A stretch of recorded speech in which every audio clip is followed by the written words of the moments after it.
Avast ahoy and good day once again to ye mateys! I be your extra mundane and celestial host, Josh the Pirate, and it brings me more of a thrill than encounters of at least three kinds to welcome you back to Corsair's Cove and my ongoing investigation of other gaming systems, Tactics Tyrsday! Above me, I have me hearty crew. The cosmic Kate O'Sullivan, the extraterrestrial Terris, and the otherworldly Ardanna. Unfortunately, Malika Moon is unable to join us this evening, but she will be coming along tomorrow. By Firelight, hello, welcome, good evening. Hey, Lilith. Crispin Crunch, good to see you, buddy. There is the link for the Wooden Forge in chat. Wooden Forge, the makers of WA's finest handcrafted wooden tabletop accessories. WA's and possibly the world's, maybe soon. Yeah, they do incredible stuff. You can check them out at woodenforge.com/Corsair's Cove. Hey, Katie Wolfsbane. Nice to see you as well. Thank you for joining us. So yes, this evening, we are going to be looking at Teens in Space! Teens in Space! So, guys, first of all, we need to talk about these lovely individuals who've agreed to come and be silly with me for a while. Kate, who the absolute heck are you? Hello, I am Kate. I am a performer and to quote a friend of mine today, edutainer. I also exist over on the internet in a couple of different places doing D&D and TTRPG related things, like over on Meeples and Dragons, where I play an adorable halfling with an Irish accent that I definitely stick to the entire time. And I am Potentia over on Dungeons and Doctorates, a podcast all about D&D beats academia because I wasn't a nerd enough in real life, so I took it to the internet as well. That's me. Also, I can hear myself because I can hear the stream, which is a terrible life choice for me. So excuse me for a second. Hello. Terris, who the absolute heck are you? Hello, I am Sir Terris, your friendly neighborhood ferret. You can find me popping up all over the place wherever D&D is being played. I do not stream myself, so just find me where you get me. I'm often playing with the Lorite, though. Which leads us neatly on to Ardanna. Who the heck are you? Hello, I am Ardanna, or Joe. I am the channel runner and GM over at the Lorite, and basically the mole in a interweb whack-a-mole game, I'm guessing. Okay. Would explain it. Because I tend to pop up when people least expect it, and sometimes it's welcome and sometimes it's not. I don't know about the first part, but the second half, yeah, absolutely. You're always welcome. Always and Oi. forever. Splendid. And Madame and Monsieur, Dama under Heron and Beings of Indeterminate Gender and Persuasion, I be Josh the Pirate. You can find me here on my channel, Corsair's Cove, where I run D&D and other RPG systems like Teens in Space! I'm excited. Yes. I've played it exactly once. I'm sure I'll be fine. DMing is DMing, right? If you like my majestic voice but you think I could stand to tone the face down a bit, you can check me out in the podcast There Be Dragons, where I play the infamous and deadly pirate Scan Felspar and his little dragon, Grosh. I'm also one half of the comedy puppet duo Pupperotica, and you can check us out at Fringe. That's probably all the things you need to know about me for the meow. So I do need to mention before we go on, the Ukrainian folks. Ukraine is undergoing a little bit of a problem right now, just tiny, Porkenya, mini. Look, if you could see it in your hearts to donate any of your pennies in your digital wallets to either the Emergency Action Appeal or to the Dragon's Vault shop, where you can get the Curious Compendium of Slavic Myth. Purchasing either of those, either that or donating through the Emergency Action Appeal, will assist the Ukrainian people. And anything you can give, no matter how large, would be gratefully received, you bloody champions. Thank you so much. We also must remind our intrepid, curious, and possibly even interrogative audience to please like, follow, and subscribe to all the things, you bloody champions. We have all the exclamation mark socials. We have the U of Tubes, where you can see all previous episodes you may have missed. And we have a Discord, which means that you can come and hang out with us there and find out all the juicy behind-the-scenes goss. Isn't a huge amount of it, actually, but we do share some cool memes. Num gossip. Delicious memes. Well, mateys, let us, tremulously at first, and then with mounting heat and passion, boldly go into some character creation. So, Nice. The premise of this game, this little worldlet which we are building this evening, the crew that you guys will be becoming, is you are sort of final year graduates or near graduates of a space academy. And you're like coming up on your final test. Stuff will happen, shit gets fucky, you know, that's how the game works. So you guys know each other, you don't necessarily have to be friends, but you are sort of you have been put into this designated, you will be a crew. Be a crew. At least until you graduate and figure your shit out. So with that in mind, there is it's pretty simple to build a character in this world, but it's really delightfully interactive with each other. Everybody answers questions about everybody else, and I adore the system for that. It's actually the main reason I wanted to play it. So the first thing I should explain is basically how the game works. It is a little different to D&D. You will be using all the dice that you would normally use in D&D, but you basically get 1 dice per stat. You have 6 stats, and there are 6 different shapes of shiny math rocks. So you get a stat that is your D20, and a stat that is your D4. So, one thing you are super good at and can roll a maximum of 20 on, and one thing you are pretty shit at, and the best you can do is a 4. However, the dice do explode if you roll the maximum number, so you can roll them again, which is a handy thing and far more likely on the D4 than the D20. Your best bet is a D8, really, I find, and statistically speaking. So you've got 6 stats. They are pretty much analogous to Dex, Strength, Con, Wiz, Intelligence, and Charisma. One of them is even called Charm. Like, why are you even lying at this point? Imagine what that would be like. I don't know. Brawn, I'm like, yeah, let's just call it what it is. Like, Strong. We came up with excellent words for all of these things a while ago, or at least Gary Gygax did. There's only one that doesn't, like, immediately track. It's Flight, that's Dex. Flight is quite important, I would stress. Like, there are a lot of flight checks. Being good at strength is good. Space? Flight checks? No. Yeah, well, you'd think, but I was just like, look, I just won't be the pilot. That's fine. I'll be bad at Dex. No, it is more important than that. It's literally everything you do. Brains and Dex are the important one. But, you know, don't let that necessarily guide you particularly. Because there is so many things that you could decide that your character is. It could be, for example, the head of security on board. So your job is to hit things with a hammer, even though you're in space.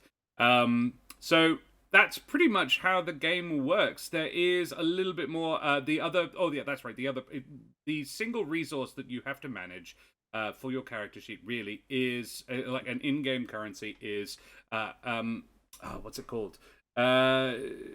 AP, but I can't remember the word for it. Adversity points. That's the one. Yeah, an adversity token. Sheet. I have no idea how to fill in the sheet, but I have the sheet. Adversity tokens are when you fuck up, you get an adversity token. It will also be the equivalent of an inspiration. So if the audience buys you inspiration, you get an adversity token. So yeah, whenever you make a check and fail, I will set an arbitrary DC in my head. And you have to hit it. I will probably tell you what that DC is as well before you roll, because there's no reason to not tell you. And you can get an adversity token if you don't manage it, and something bad happens.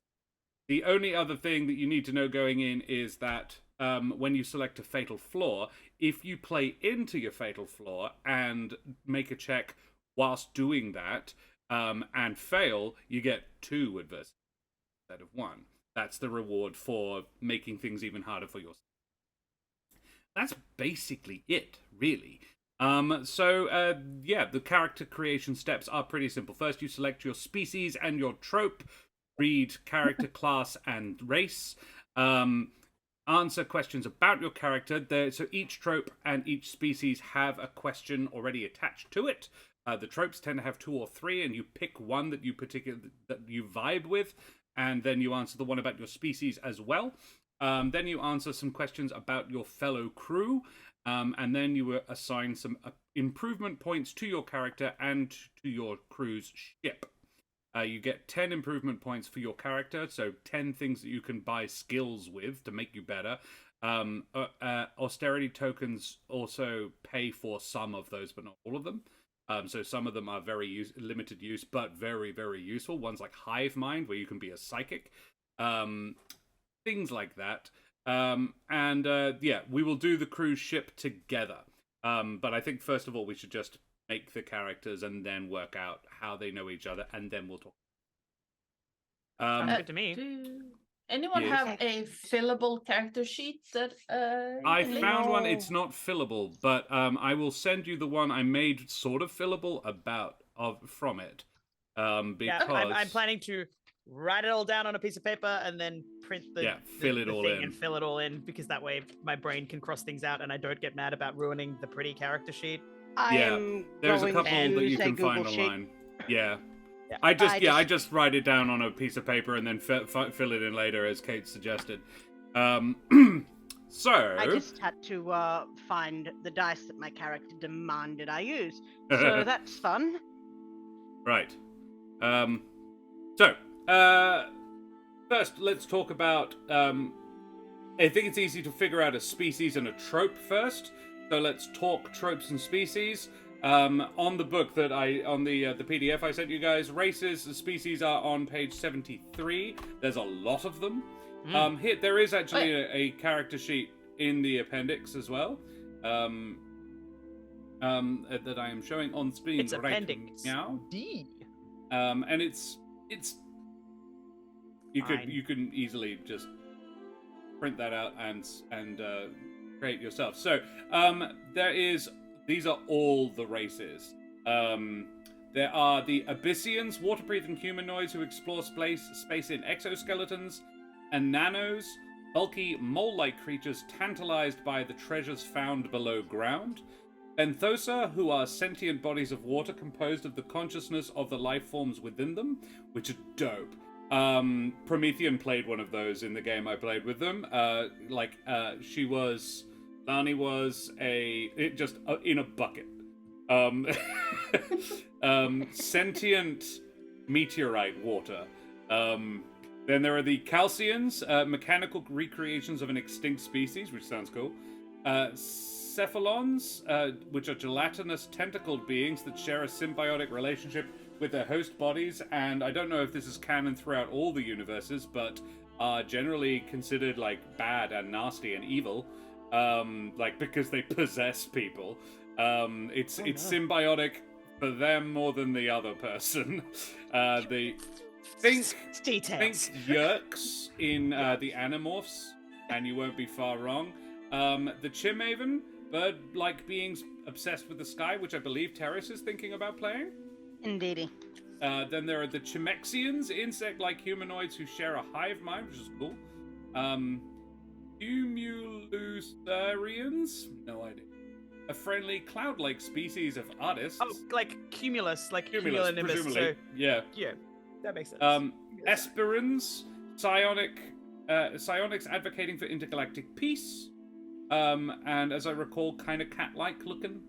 Figureans, resurrected humanoids who value equality. Neat. I played a Herbacean, think Groot, and you won't be far wrong. Sentient plants who rarely leave their collectives. Then there are humans, weird ones, these ones, restless explorers of the cosmos. Informians, gelatinous spheres who poop fuel and are super nice to everybody. I mean, I have the emote. It's hard to say, yeah. Nanotech makes me think of the French geologist from The Lost Empire. Oh, yeah, absolutely. I made the emote. Mystarians, nomadic all-female mystics who wield the bind. Could probably just have a Mass Effect. What are they called? The Liara Tassonis of the universe. The Neozo, animals given human qualities and generally bad attitudes. Rocket Raccoon, and again, this process is quite illegal in a lot of the universe. Hey, Tony, good to see you, buddy. How are you? Pantheros, once worshipped as gods, now sought for their ability to create energy. Prolians, warlike humanoids who seek galactic dominion. Pugnarians, tricksy, technologically advanced shapeshifters. Quillarians, and this is what Ardanna will be being, a tiny bioorganic engineers, healers, and fuzzy hug monsters. Think space hedgehogs. I love it. And Quillarians and, like, in canon, Quillarians and Herbaceans live on the same planet. The Quillarians' homeworld was invaded, and they're quite pacifistic, very small, not particularly good in combat. So they all buggered off. And, well, a small number of them managed to escape, and they get along really well with the Herbaceans, and they sort of landed on Herbacia, say, and they were like, hey, do you mind if we stay? And the Herbaceans like, yeah, you can hug us, that's totally cool. The Herbaceans, on the other hand, someone tried to invade them once, and it did not work out. Because the entire planet is one massive forest that just said, nah. Generally quite peaceful, because you just don't need to be aggressive when you're that strong. The Raskog, sleeping hominids frozen in time. Oh, that's right. These are the ones that take a pause. They're only awake for like 3 months every 10 years or something. Not the most useful, but really good at traveling interstellar distances. The Reptilinae, small reptilian creatures with 360-degree vision and a flair for blending in. Skitchlings, mouthless, gangly beings often hired for covert missions or their skills at dance. Little scary. Solemnians, serious, emotionally cold humanoids. Squillians? Bipedal shrimp, originally bred for consumption. That could be fun, though. Yeah.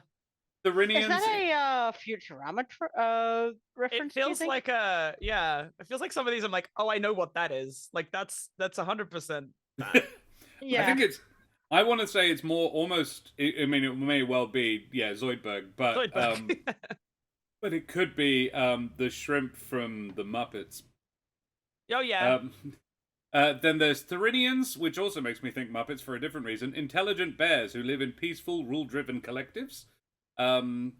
Throgofell, diminutive, often cyborg tinkerers, obsessed with technology. And Viscosians, symbiotic gels looking for a willing host. Them's your options, and feel free to feel overloaded by that. But whenever someone talks about symbiotic relationships with alien creatures and humanoids, I just keep thinking Stargate. And yeah. My mind actually goes to DS9, the Dax symbiote. That's where I learned what symbiosis was at age 10 or something. All right, that's your tiny child. Oh yeah, that's actually where I got the idea for my character for this one from. The worms. The fluffy things that kept Oh multiplying. yeah. Tribbles. Yes. The trouble with tribbles. The trouble with tribbles. Yeah. Yes. Yep. So, Kate, were you thinking Informians, the gelatinous spheres? I kind of want to play a gelatinous sphere because I think that's just who poop fuel and are super nice to everybody, right? I mean, you've played with me before. Okay. I played the least sexy bard. It's like I'm just the nice one. This is what I do now. What was fun when we played it was I really enjoyed it. So this is a picture of your average party. Like, who plays a human? Who plays a human in D&D when there is 24 options? Give this many options and you're in space. You can be whatever the hell you want. Yeah, you could be a walking crab monster. So let's go and find Informians. Yeah. I just love the common surnames of them too, including Floob and Splooch. Informians, here we go. These gelatinous densians of Flubar Prime have spread across the cosmos, peacefully sharing planets with other species. They consume organic matter by absorbing it, then excreting a small pellet of concentrated fuel daily. A standard-sized pellet sells for about 100 credits and contains enough energy to power a 5-person starship for a day. Consequently, and because they're just generally nice, Informians are usually welcome everywhere they go. Usually, some more cynical beings think their friendliness is just a defense mechanism, or worse, a ruse. These suspicious folk will point to the Informians' ability to consume literally any organic matter and wonder what the plans are for their known universe. Of course, they say Informians categorically deny these suspicions, but of course they would. No one has found any hard evidence of a vast Informian conspiracy, but of course it wouldn't be a very good conspiracy if they didn't cover their tracks so well. Beyond a small fringe, though, no one takes these rumors seriously. They are shapeless blobs of any color that, if not constrained, take on a semi-spherical shape. Older Informians are more opaque, while younger members of the species are born completely transparent. They are roughly 3 cubic feet in volume, though through force of will, Informians can temporarily take on other shapes. Kinda neat. Yeah. So, you get your bonuses every day. A well-fed Informian produces a pellet with enough energy to power a 5-person spaceship for a day, which is cool long-term for a campaign because it means you simply do not need to buy fuel for your ship, or in exciting circumstances could be very cool. When is that pellet created? Yeah. Becomes mid Well, shot? I can generate most. Anyway, if they are not fed, Informians will calcify, which after 9 days is fatal. Each day that an Informian does not eat gives them a cumulative -1 to all of their stat checks other than grit. Suggested improvements: escape artist, gross, intergalactically beloved, regeneration, stealthy. Suggested tropes: do-gooder, dreamer, exiled royalty, profiteer, scoundrel, or traveling celebrity. There is one small note about this little is there are a few spelling mistakes. Yeah. When a dyslexic is pulling you up on it, maybe they are a traveling celebrant. Yes. Your individual question: what's the strangest organic thing you've ever consumed? Something to give some thought to. So Ardanna is going to be a Quillarian. Yes. So we will scooch on down to Quillarians. Quillarians are... Ham the DM played a Quillarian, and he was lovely. His name wasn't Hug, but it was something like that. And he just loved hugs. And he was very, very cute. Refugees from their homeworld, Quillarians are brilliant bioorganic engineers who use the Bind, a mystic force seeming to link the universe together that is legally distinct from the Force, to reconstruct the genetic code of living creatures. They use their ability to heal dying ecosystems and create organic constructs, some capable of space travel. Living ships? Farscape much? That vibed strongly with me. I considered it myself, and then I was like, no, I'll go to the tree and be the ship. When Quillarians discovered their homeworld, they forced them to construct organic weapons of mass destruction. Not great. Quillarians sacrificed themselves to prevent the Prolarians from possessing such devastating power. Knowing their time was up, they sent a single organic starship with a small population to rebuild their species elsewhere. For years, the ship drifted through space until it landed on Herbexion. Immediately bonding with its ecosystem, their ship was transformed into their new citadel, and a new Quillarian civilization was formed. Their culture is rooted in pacifism, and they share a connection with the Bind, which they refer to as the One Heart. When healing or repairing other living organisms, they appear as if they are hugging it. Their hugging heals give them the nickname Fuzzy Hug Monsters. No. Average lifespan 200 years, reaching adulthood around 20. Stand 6 to 12 inches tall. Tiny bipedal hedgehog-like species. Bonuses: organic engineer, +3 when healing or constructing organic life forms and biotechnology. A bio-utility belt, identical to a utility belt improvement, allowing them to construct organic tools. But drawback, because they are pacifists, they get a -2 to all fight checks. They are only willing to harm living creatures in the direst of circumstances. I love it. Yep. Yes, do not name Disney. Yeah. Do not take anything Disney names. So what would drive you to harm another living being, Ardanna? Well, first question, actually, let's go to the very, very beginning. Names. Thoughts on names, Ardanna? Oh, yeah. My Quillarian is named Spot. Well, Spot. the name she gives people is Spot.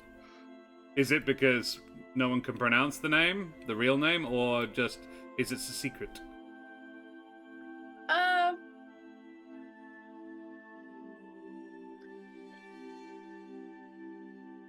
It's I think she didn't pick the name. It's a nickname. Right. And it's stuck. And now she's just, I'm Spot.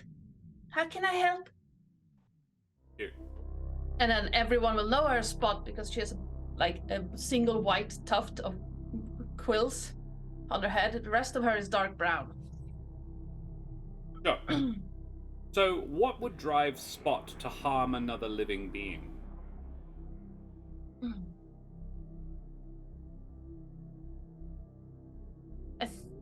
I'd say if someone is threatening her friends, which is the crew, right. or family people. And I got this image in my head, both when I read it and when you talked about it again, when they landed on her backseat. Yeah. Was it? Her back's on. Her back's on. Like, considering that they're like small balls of fluff with quills on trees. Yes. So they would basically be like Velcro balls. Yeah. And if the trees are like, I was thinking a tree ant just yeeting Velcro balls. I mean, so in the game we played with Ella, I straight up threw Ham's character. I used two of my lianas as a sort of slingshot because there was a balloon that we needed to burst quite high up, and I was just like, "You're prickly, right?" Nudge. That was it. Nudge. And I just said, I was like, "Friend, nudge. You're spiky, right?" And he's like, "Yes." Where's this going? I was like, "No, it's probably not a good idea. That's okay." And then Promethean's character, the sentient puddle of water, was like, "Oh, if you wanted to do that, I could be like a safe landing spot." So yeah, he landed in the bucket. Oh no! Yes. Like I pitched it, and I was like, "Actually, this sounds really dangerous. We shouldn't do this." And everyone else was like, "Oh no, this is great. This is great. Let's do So he this." built himself a little hand glider out of leaves, and then I launched him, and just to land in the bucket. I can totally see like a relationship between Kate's character and mine. Like I create bio stuff, and then leave the leftovers. Like, if it doesn't work, stuff. Yeah. Oh, it doesn't work? Okay, lunch. Yeah. Cool. And Terris, you were... Scroll. Quite a long way up. I forgot this piece of music goes from very quiet to really quite loud. I still can't hear. I have just worked out a pun name for my character. It's not a good thing. It's a great thing. It's also, oh no, high school Kate coming back.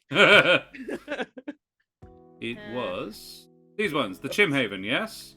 Once the proud owners of the sky, the Chimhaven were for a time enslaved by the Ananos. During this time, many, if not all, Chimhaven had their wings clipped to prevent escape, and some unethical genetics testing resulted in the race becoming flightless. Since then, the Chimhaven have been freed from their captors by the galactic laws, which forbid slavery of any kind. Many search for ways to artificially retain their flight, or regain it, rather, I would say, which is probably what they meant. Whether it be hiring the Troggerfell to create new wings for them, building and tinkering with various jetpacks, or training tirelessly to be the best pilots in the sky. Without a home planet to call their own, these nomads move frequently from place to place, some finding refuge in mercenary bands or within the bounty hunter community. Feeling like they are looked down on by others, they maintain an air of strength, bristling at any suggestion that they can't do just as much as, if not more than, anyone else. So, bird-like in nature, most Chimhaven grow to be a little over 5 feet tall in adulthood. Their feathers range in color, but are often darker, richer shades. Claws are hidden amongst their long-reaching wings, allowing them to work fine machinery. though some prune their wings to allow them more precise control. They have long, spindly legs that make up for their height almost although there are those who have opted to graft rocket boots to their feet instead, allowing them to take flight at a moment's notice.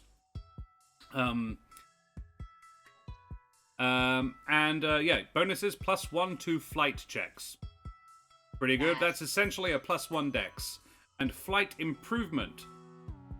Always through technological means. The flight improvement. Okay, so you can fly a bit.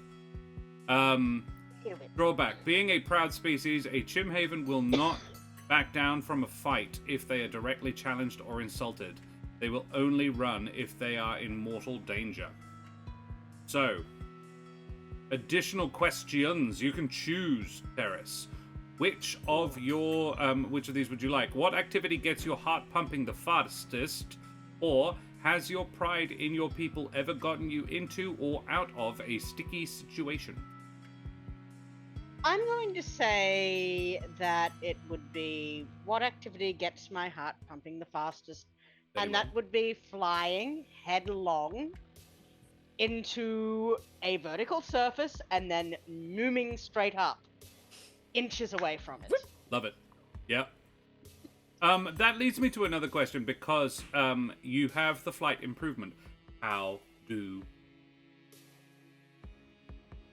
He's got, just on his wings and sort of like a harness, metal exoskeleton with rocket boosters.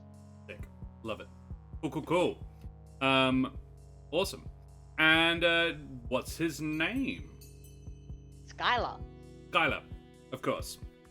Almost a pun. I like it. Mine's Spot, definitely a pun. Skylar, and Kate. Okay, so we will go for, just to make it much easier for everyone when we're playing, we will go with Mandy, but it is 100% short for Ozymandias. Ozymandias. Because Queen of Queens, look upon her own wonder. Look upon her. Oh no. Excellent. Best pun, Tony. Best pun. Kate, I'm gonna straight up just pop that little austerity token up there for you. Congratulations. You have inspiration. Mandy is an excellent shorten for that. So we have selected and our their surname races. is Floob, just because I have to choose. Ozymandias Floob. Excellent. Uzi. Ozymandias Floob. Double O stuff. That sounds like royalty. Yeah. Actually. Well, I can have the option of being Exiled royalty. exiled royalty. Oh, also, I just had to post a picture of my Then my grit is really Skylar's dice. I think probably Uzi. And yes, Like dice? this. Click, where? Hung, drawn, and quartered because I was doing it from my phone and couldn't get to the other channels. Captain Crunch. Verified. Hello. Greetings. Thank you for joining us. Thank you for joining our Dis of Chords. Alrighty. Hung, drawn, and quartered. Oh, very pretty. Oh, hell yeah. It's burnished. Is it steel? Are they? Ooh. Yeah, They they're look- metal. They look heavy. They are. They sound like They're heavy as crap. nice. Cool. Like- Alrighty. Whoa! I just smacked them So up. we Sorry. have. Now you can understand why I was laughing to myself because Oh, the D4 is a weapon. The D4 is a weapon. oh no. Oh. Oh I no. stabbed my palm. I'm okay. Do not use your D4s as a caltrop. It's a bad choice. I have metallic thorn dice, my dude. Okay. So now we look at tropes. Okay. Oh, I apologize tropes if are a anyone little can hear a easier. dog barking. There is a small dog downstairs who is a rescue who is just settling in. So I apologize Oh, if you're there's fine. random barking that gets heard. Which page are tropes? A 109. The little booklet. But I will go through them. Captain, diplomat, do-gooder, dreamer, engineer, exiled royalty, experiment, explorer, face, flyboy or girl, hitchhiker, lone survivor, medic, merc, missionary, newbie, profiteer, scholar, scoundrel, shipborne, soldier, tech wizard, traveling celebrity.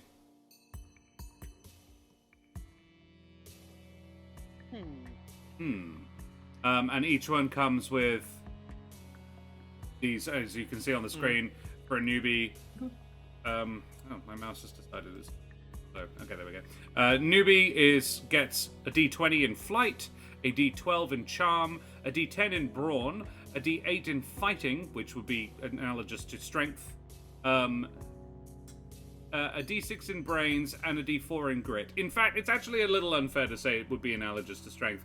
I would say brawn is a combination of strength and con. Yeah. It would be strength. Grit is con, but with a little bit of mental grit as well, like a little bit of wisdom. Fighting, specifically how good you are at actually fighting. Brains is intelligence, but charm would be mostly charisma. So brains and brawn combine wisdom, sort of, or brains and grit rather, combine aspects of wisdom.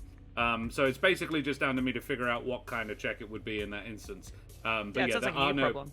Yeah, but I may have been a little bit cavalier when I dismissed it as you just renamed the 6 D&D stats. They are slightly different, and I actually quite like the division of labor between the 6 of them.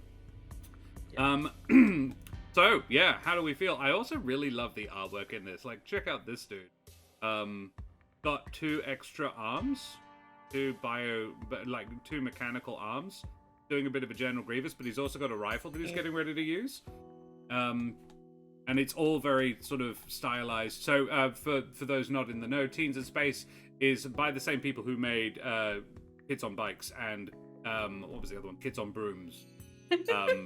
Which I think is lovely neat. But I believe it's all the same game system. They just modded the words for it. Yeah. So what are we thinking? Mandalorians? Oh, hell yeah. All I see is Mandalorians. Yeah, play a Mando. Oh, no. Might have summoned Disney. Oh, no. Yeah. Kill it. We were just the concept, the general vibe of Mandalorians, not like the actual, like... How are we thinking? What are we thinking? Much as I want, like, much as Exiled Royalty and we made all those jokes, I kind of want to just make him a dreamy little dumb ooze blob, and go dreamer, just because, like, that feels correct. I don't feel like he's a little ooze blob. You're very fighty and brawny and gritty. I feel like you're like, hello, smart, let me get the heck good out at of the flying. way. Yeah, I see it. Cool. It would be dumb if I did not go flyboy. Yeah. Does make sense. Yeah. So, I'm totally going medic. Just straight up. Because Again, you've got the dumb that tracks. fly one. Yeah. Well, guys. So, we have a dreamer. The dreamer gets a D20 in flight, a D12 in charm, a D10 in brains, a D8 in grit, a D6 in brawn, and they are super not good at being fighters. And 3 questions, 1 to choose from. Although you are fully welcome to answer all 3. What's one time when you are able to get someone to understand your dream? How does it feel when others don't share or even denigrate your dream? And what advice did a parent or mentor give you before you left? My brain immediately can answer the last one. It's okay. You can always come back. Aww. And I don't like it because I want to go I got to go to space, Mom. Mom, I want to go see how sphery I can be in space. You know how on gravity makes you're me always a weird shape. I want to be a sphere. I want to be a sphere, Mom. Is that your dream? I want to be a sphere, man. Oh no, I summoned Disney. Parody laws. Ban the Disney. Swing them on sword. I feel like that idea of, like, well, I think the dream is to, like, experience what it's like to be a bunch of different shapes. Cool. All right. I want to be a bunch of different shapes. Awesome. You can always come home. Excellent. Flyboy. A Flyboy gets a D20 in flight, a D12 in fight, a D10 in brains, a D8 in grit, D6 in charm, and a D4 in brawn. He's seen a mussel before. He's still not quite sure what it is. Yeah. But he's good at fighting regardless, but it's more, I feel like he'd be more of sort of a guns situation than he doesn't throw hands. Oh, no. Death by 1,000 talons. Oh, cool. Yeah. So, kind of like, I'm imagining now, like, Kung Fu, but semi with flight.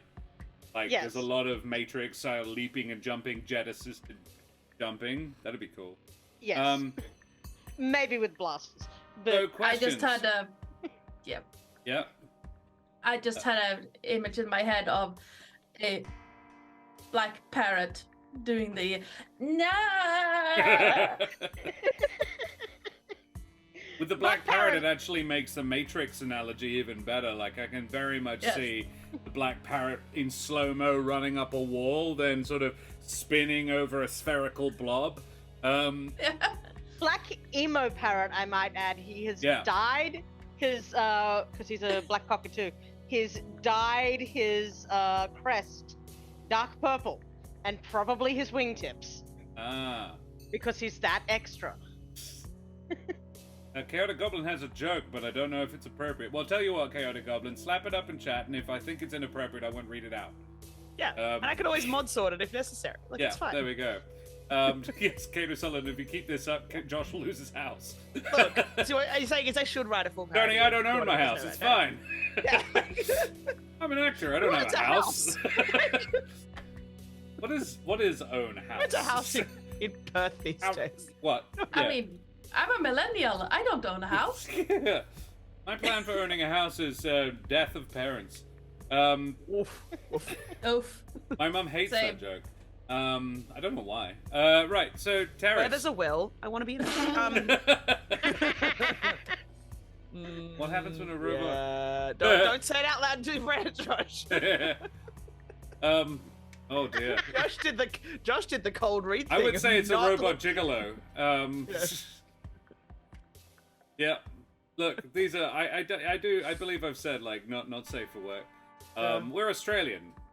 Sex is fine to talk about. Are you family friendly or are you Australian? There's a difference. Yes. So, Flyboy, how did you learn to fly so damn well? What do you love so much about flying, or what advice did a parent or mentor give you before you left?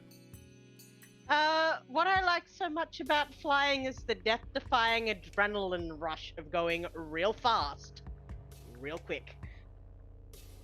Oh, love it. And medic.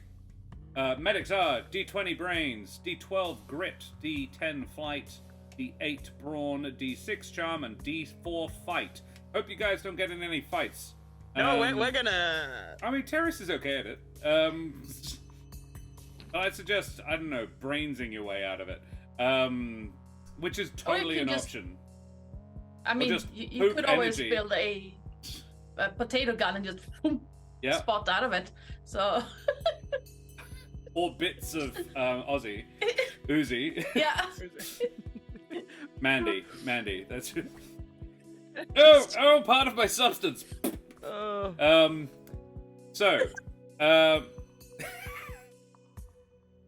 Spot. What's the most impressive save you've ever had? What loss still haunts you? Or what advice did a parent or mentor give you before you left?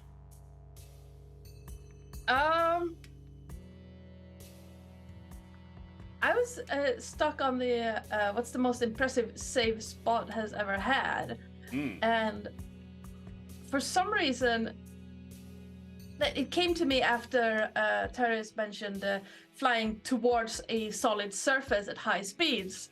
Probably repairing a captain's brain damage.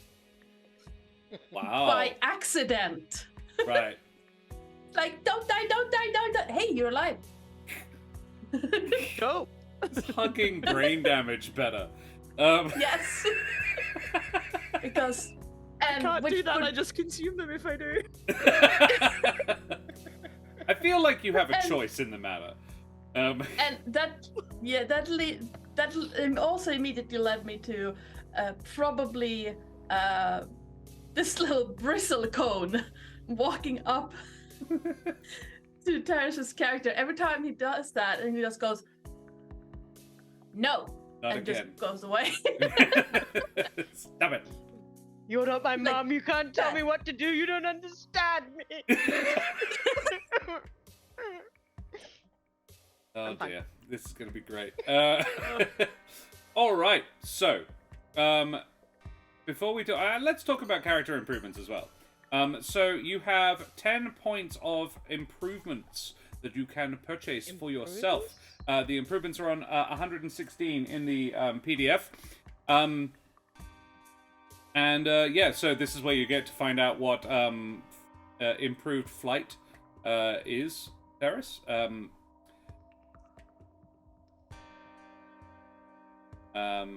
High flyer. I say high flyer, hot shot. Word.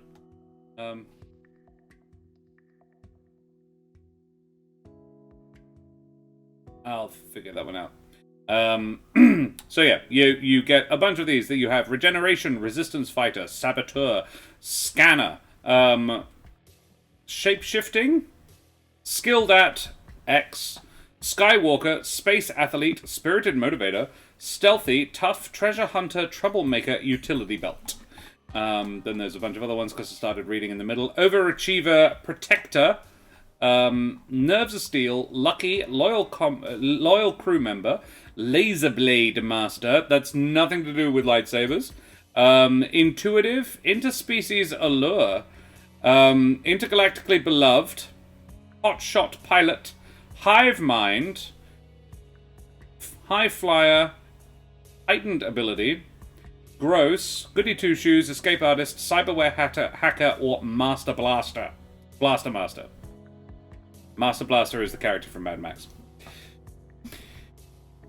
Or two characters from Mad Max, actually. So, yeah, you have 10 points to spend on these things. Some are a lot more expensive than others.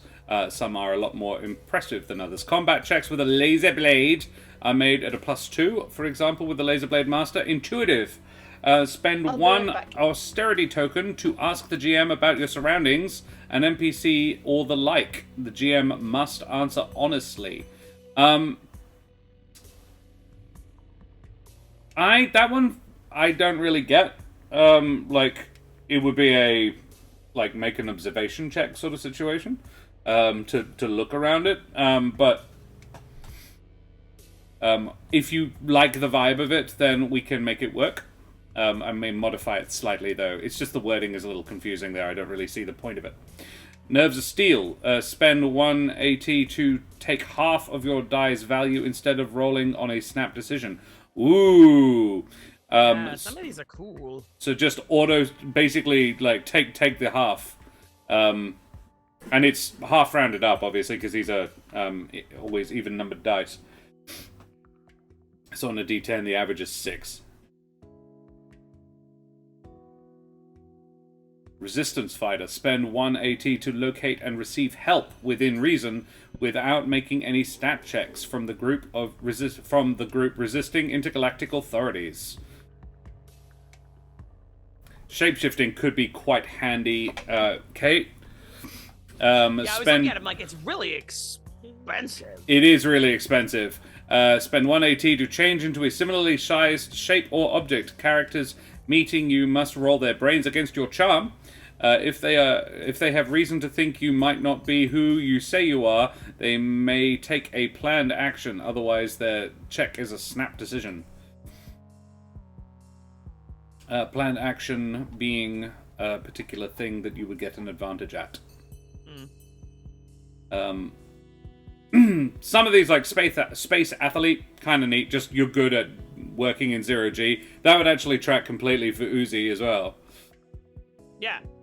It's like... That's a whole thing, actually. Yeah. Would Mandy be... I have to take... yeah. I have to take Space Athlete because... And it would totally make sense that they would be good in 0G as well. Just like, I'm just going to ooze out a tentacle over there to pull myself that way. I'm just going to shift some blob over here and change my weight and blob my way around. Yeah. Yeah. That feels correct. What are you thinking, Terris? I've got 8 of my points spent. I'm just trying to think of the next 2. Regeneration is super handy. Yeah, that's. I was trying to find that one. There it is. Protector's kind of cool. Interspecies allure could be really fun. Actually, I need to ask you something, Josh. Skilled at, would I be able to take that as repair ship for one of my points? Skilled at. Choose a non-combat skill in discussion with the GM. You are assumed to succeed when making moderately difficult checks related to that skill. If the GM determines that you need to roll a difficult check, add +3 to the roll. You cannot, for example, use +3 from Ace Pilot. You can't stack the improvements. Yeah, repairing vessels. Yeah, you're a skilled mechanic. I'd see that. Yeah, absolutely. So the last one I'll take is Troublemaker. So I know what I've got. What I'm doing is pretty basic. High Flyer. Hotshot Pilot. Lucky. That's 6. Ooh, yeah. Utility Belt. Troublemaker and repair ships. I would say you have High Flyer. I think that's what it's in reference to. I don't think you need to buy High Flyer. I think that's what you get from being a bird folk. Okay, cool. So that's I think that's what it points. was in reference to. It just improved Flyer and High Flyer. I think that's what that means. So in that case, Pick something else. I will take Stealthy. Nice. Good call.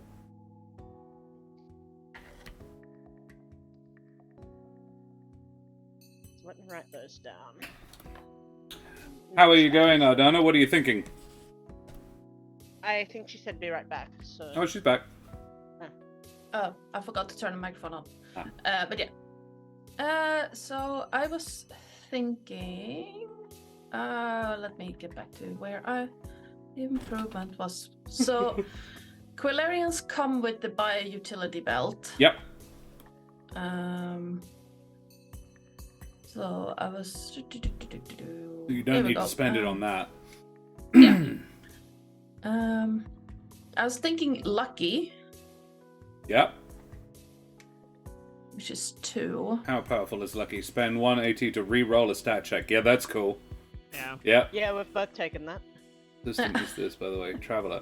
The system is Kids on Bikes, I think. What is the name of the system? Yeah. I think it's just called Kids on Bikes. It's Teens in Space. It is, but it's essentially the same. Yeah. It is Teens in Space, an RPG written about interstellar impulsiveness. Is its legal name, I think. But it's based in. We've borrowed heavily from Apocalypse World and Blades in the Dark's progress clocks in creating the heat meter mechanic. We also borrowed heavily from North Sea epilogues with the rarity quality chart for cost of items in Appendix 1. I'm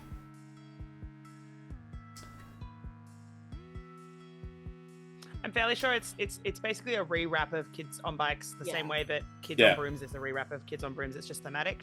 Yeah. So because all the structural, how to build a character and stuff looks very similar. Yeah.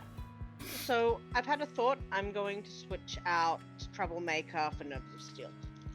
Cool. Yeah, love it. Okay, so yeah, Lucky, Stealthy, Space Athlete. Was the idea of a Pomeranian puppy going in zero gravity is just too good. Adorable. So that is. I should probably write these down, shouldn't I? Yeah.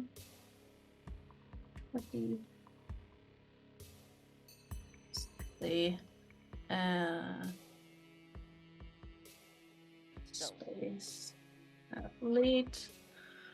That's 5. I have 5 more points. I'm thinking. What's the other one?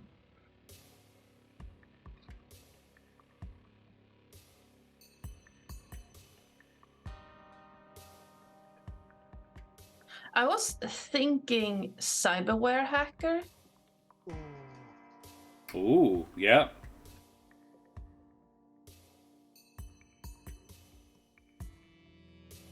So I think I'm gonna spend 2 points on that. Crispin Crunch says powered by the kids on bikes. Yeah. According to the website. Yeah.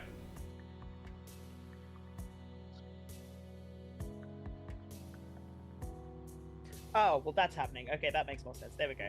I was like, I need one more point. What is my... There it is. I found it. Alrighty, so, Terris, run me through it again. What have you gone with? I get High Flyer as the racial. Yep. Then Hotshot Pilot. Lucky. Yep. Nerves of Steel. Skilled at Ship Repair. Stealthy and Utility Belt. I think that adds up to 10.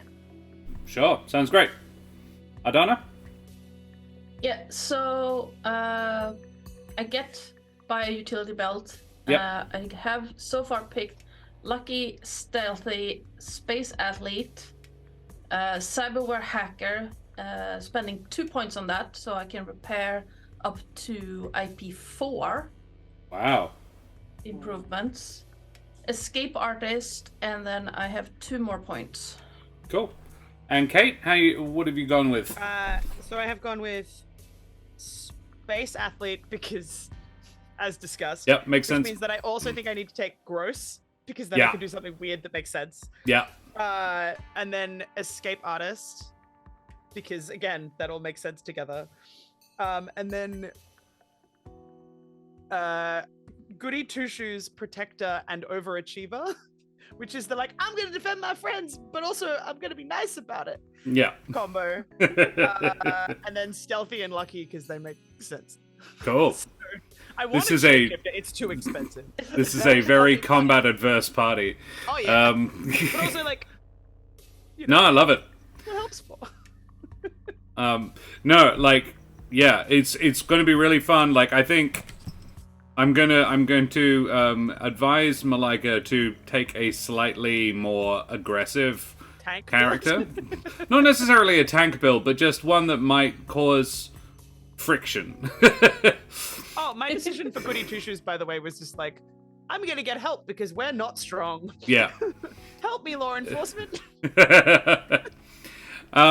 Cool. Alrighty. Well, we have selected all, or at least most of, our improvements. Now comes the fun part. So we have Skylar, Spot, and Mandy, and we have to work out how y'all know each other. What your relationship was at... It's sort of more uni than high school, but sort of that vibe. And yeah, you're in your final year of training before you can get to go out into space and be members of a crew. They may well keep you together if you vibe well. They may not if you don't. But vibing well together is actually sort of the point.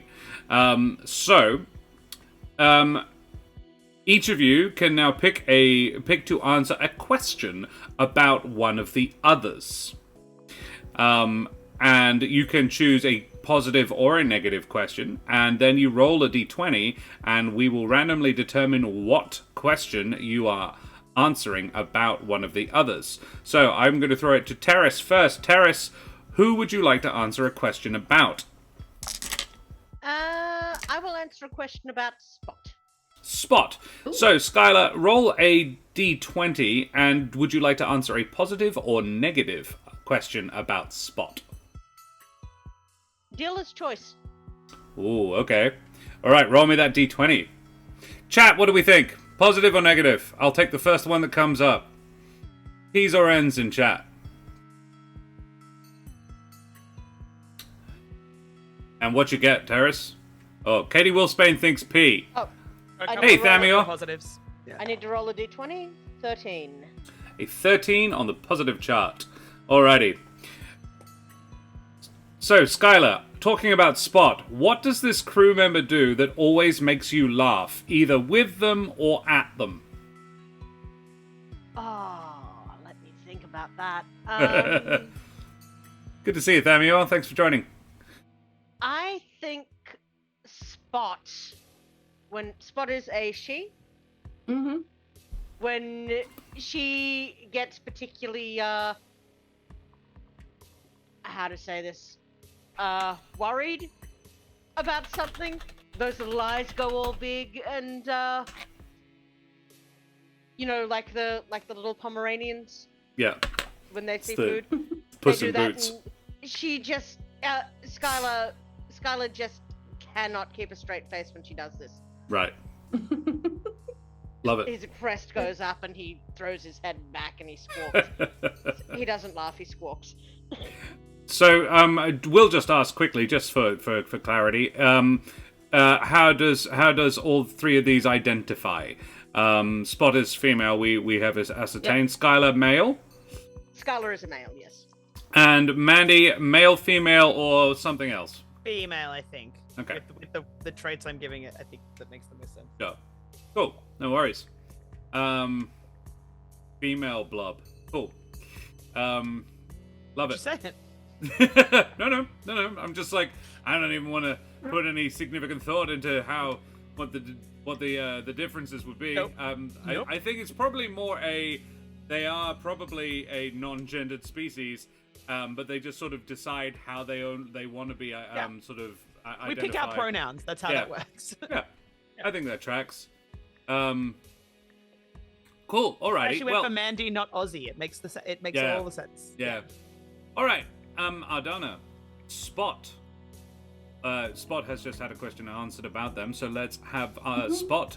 Who would you like to answer a question about? I think. And we can do more than one as well. Like we can go. Yeah. Yeah. I think Mandy. Alrighty. And do you want a positive or a negative? Let's be different and go negative. Negative question about Mandy. All right, roll me a d20. D20. 18. 18. Oh, I fucking love it. Yes. Okay. Spot. Why is Mandy wanted by the intergalactic police? Oh no. We're getting to the juicy bits. You rolled it. Like... This escalated quickly as well. Like it was like, hey, what makes you laugh? Why are they wanted? I have this idea. Yes, I have the perfect idea in my head. I'm just trying to formulate it so it makes sense. What did she eat? The Hope Diamond. I mean, we never established what the straightest thing I ate was, so maybe you're about to answer that question get back to that. I for me. apologize. Yeah. No. Maybe this is you answering that question for me. Things you don't want to see in your GM's face. Yeah. I actually, like. This would also kind of set how long Spot and Mandy might have known each other. Yeah. So I'm thinking that because everyone assumes that Spot is just a do-gooder, just the kindest little floofiest, can't do no wrong. I'm thinking that maybe Spot dared Mandy to eat the headmaster's plant. And then accidentally destroyed stuff in the academy. Well, so in this instance, it's not so much the it's not the intergalactic police, but it is very much sort of the academy security have it out for you, and I think it might have escalated a little bit with destruction of classified documents. Could it quite possibly be that the plant was a member of a very rare species and you guys didn't know that? That yes. Yeah, it was a sentient species and I wanted for murder. Oh no. Well, I don't think Spot would do that because there isn't a sentient species and Spot knows them quite well. So yes. intelligent But no, plant. it was a very rare plant, and there might also have been some classified documents that got destroyed in the process. Love it. So it was a dare. Yeah, yes. Fantastic. Tony says, yeah, not what Corsairs, boo. All right, Mandy, who would you like to answer a question about? Let's go the full circle. Let's go Skylar, because that makes sense. Love it. Positive or negative, and roll me a d20. I will let chat choose positive or negative, but I will roll the chat. d20. E's or N's?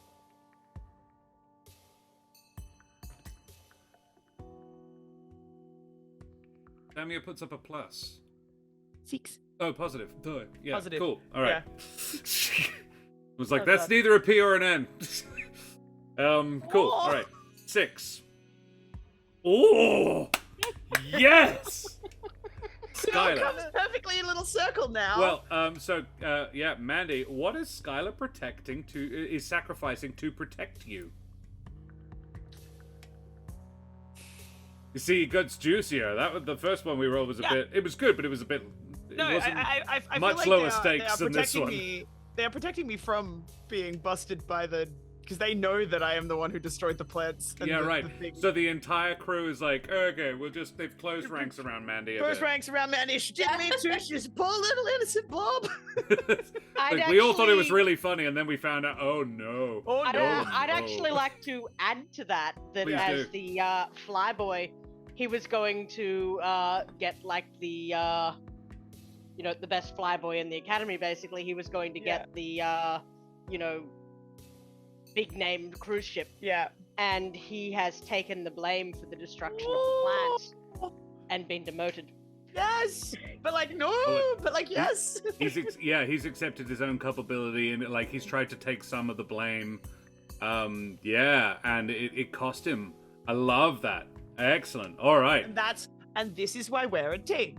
Yeah. Dares and sacrifice. Now the question is, why does Spot and Skylar get along?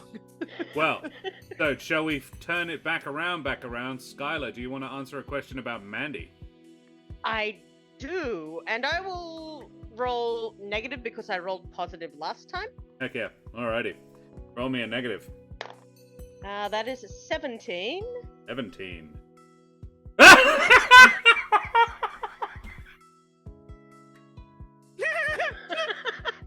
Why is there a bounty out on this crew member's head? It could not be the same thing. Yeah. No, I don't think it's the same thing. I think it's a case of mistaken. Really, doesn't it? I think it's a case of mistaken identity. Ooh, that's cool. There is another Lady Blob out there that looks very similar. Has a similar name, maybe an evil twin, who has done something very, very naughty and come afoul of the wrong people. Excellent. Yeah. Love it. Mandy, do you want to answer a question about Spot? Hey. Yes. Yes, I do. Sorry, my phone just dinged really loudly, and I was telling it to shut up. Sure. So, positive or negative? I mean, I did positive last time, so let's go All right, negative. let's do a negative one. Hell yeah. Roll them bones. I did. It's 13. Ooh. It's an unlucky 13. Oh. Okay. So this one requires us to actually have thought about a fatal flaw, because this one is, how has this crew member's fatal flaw cost your crew dearly? So we actually need to talk about fatal flaws now. Mm-hmm. So, a fatal flaw being, just an interesting character flaw that you can roleplay possibly for your benefit. What do you think? Is that me deciding the fatal flaw, or does... Oh, no. Ardanna chooses... You choose your character's flaw. Flaw. And then, when we know what it is, then we can talk about the answer to this question. I got ahead of myself. We should have done the flaws first. So, Terra Page. Continuing on that theme of dares and such, I think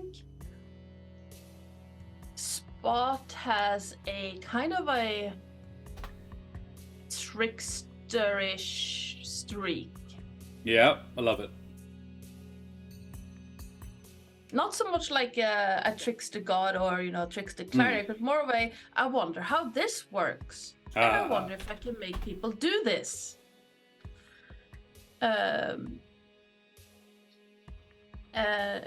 So yeah, I think that could, because everyone looks at this overly cute little floof ball and goes, you couldn't do anything bad, could you? Yeah. And Spot is like, you have no idea. It's like, oh my no. Fatal flaw. Selecting a fatal flaw. Your fatal flaw is the trait that most determines your character's fate.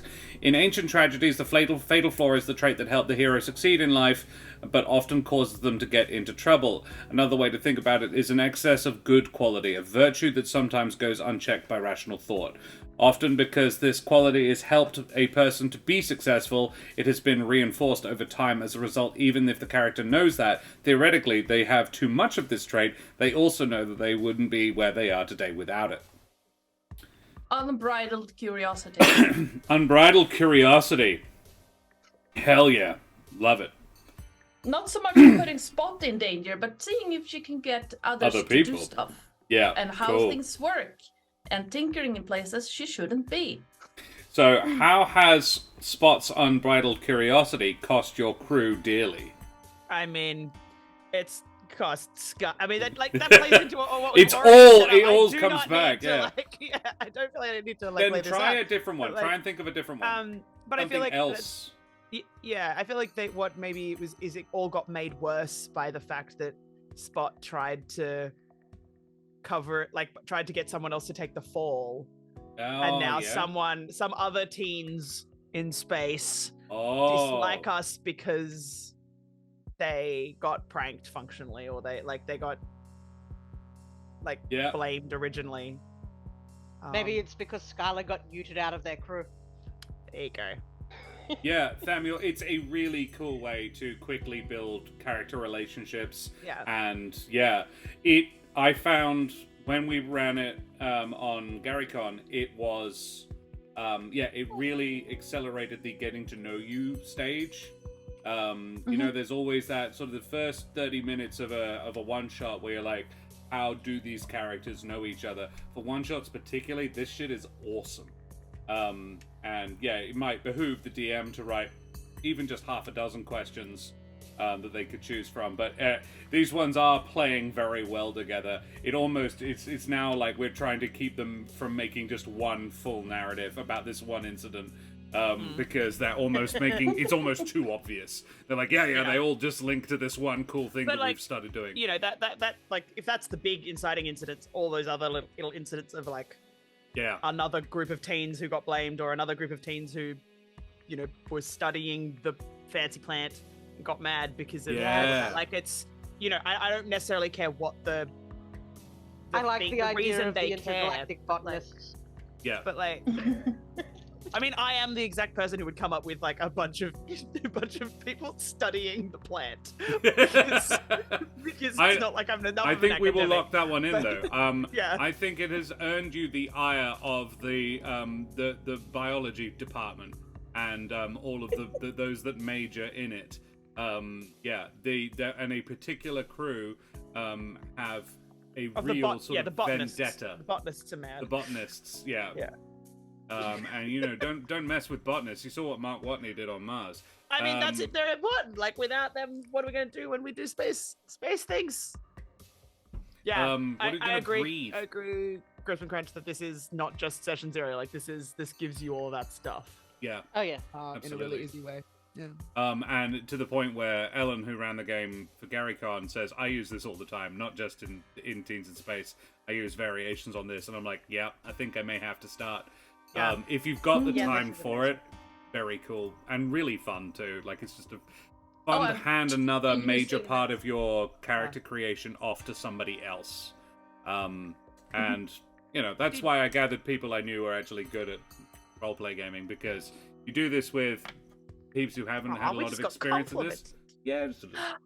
Compliments? It's the middle of the stream. This happens at the end.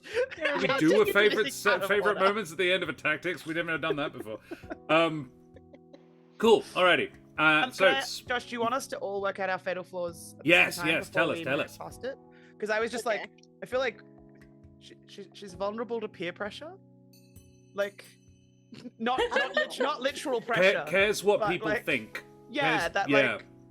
like you know it. Yeah, the flaw is that because that she she's a people. Wants to be liked, and yeah, She's a people That's pleaser very to the sweet. point that it means that like she Yeah. bows to peer pressure. And people pleaser. Yep.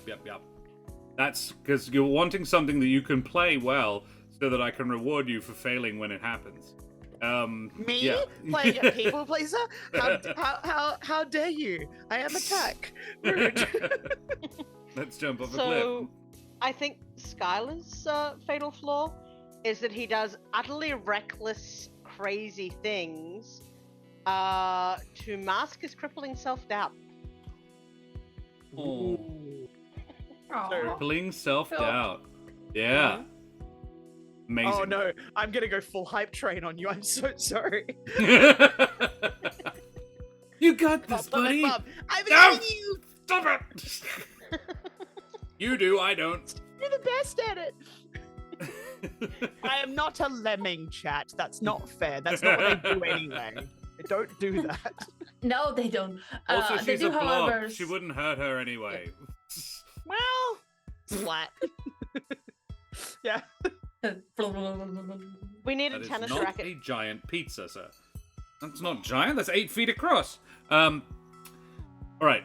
And now, Spot. Do you want to answer a question about Skylar? Is that the right way around? Yeah. Yes. Yeah. So this would be a positive because I did a negative last time. Let's see, rolling my new dice that just came in the mail. My partner picked them up from the mailbox. A 2. A 2. Positive? Yes. Uh-huh. Oh, this is cool. How was this crew member instrumental in convincing you to join? Presumably the Space Academy. I like this because it leans in a little bit to the you've known each other a while now. Yeah. Yeah.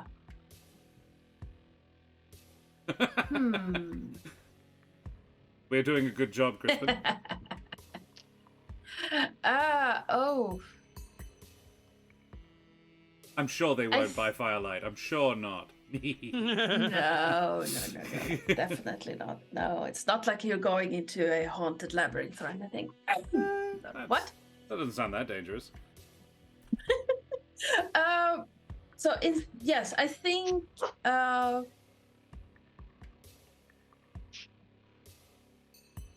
yeah, I do believe that Skylar's antics. Oh no. No, wait, other way around. Wait, does that mean how was Spot instrumental in Skylar joining? I'll Or is allow it it to be Spot- either way. Okay. Okay.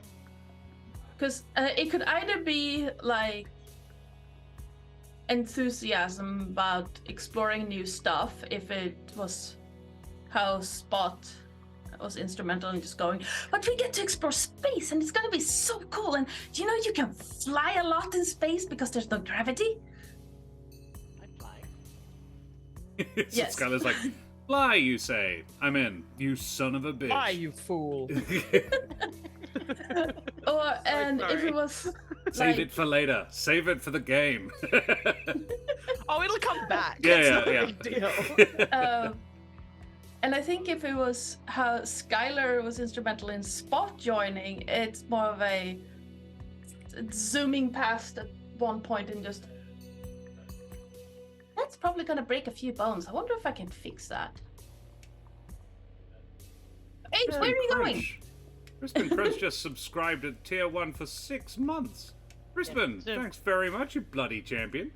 Yay. Crispin Yeah. Crunch, as a present, you may select one of my wonderful characters to answer a question about. Ooh, I like that. Ooh. You're hooked. Yes. Yes. Huzzah. One of us.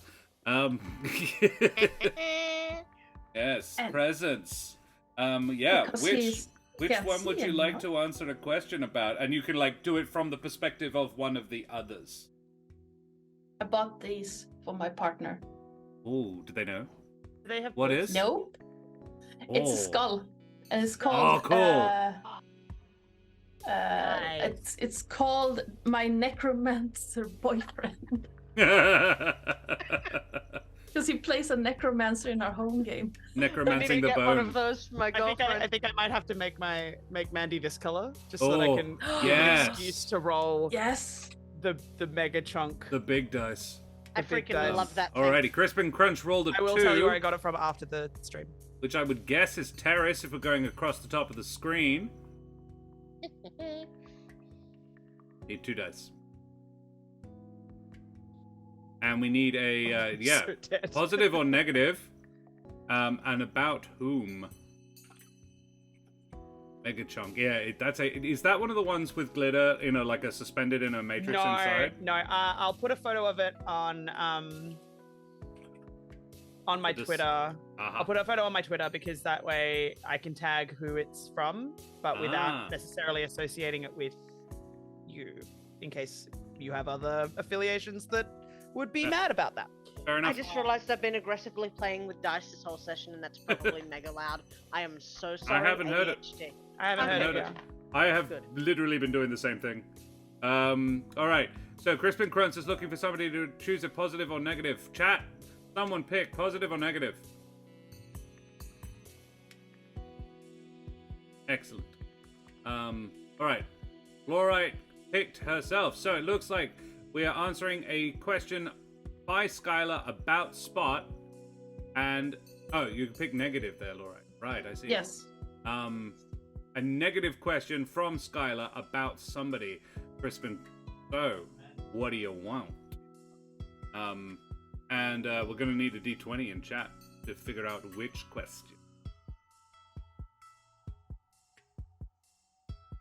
And that's basically it as well. Oh, and then we go and talk about the ship. Ship.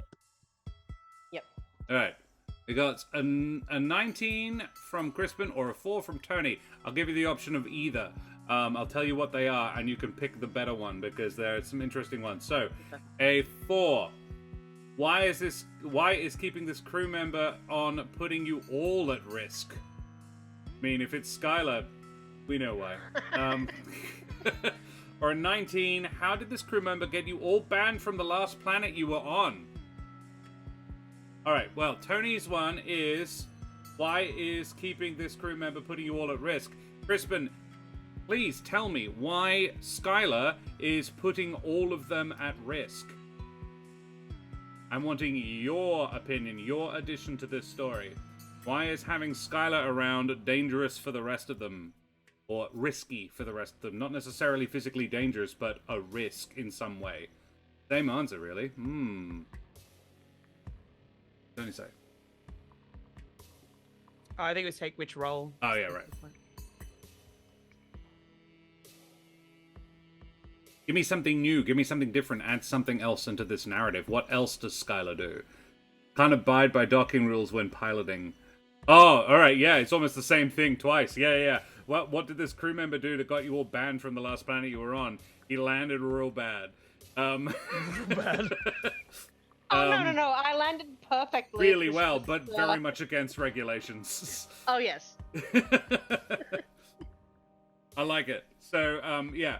I'm going to say you buzzed the planetary authority. Like, you flew way too low. You blew out some windows. Yeah, they were like, nah, you lot are a menace. You're not coming back.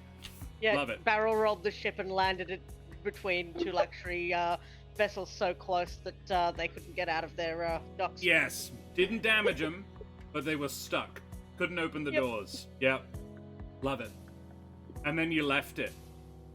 And you didn't come back for hours. Excellent. Much too fast. Yeah. Love it. Thank you very much, Crispin. Awesome. Okay.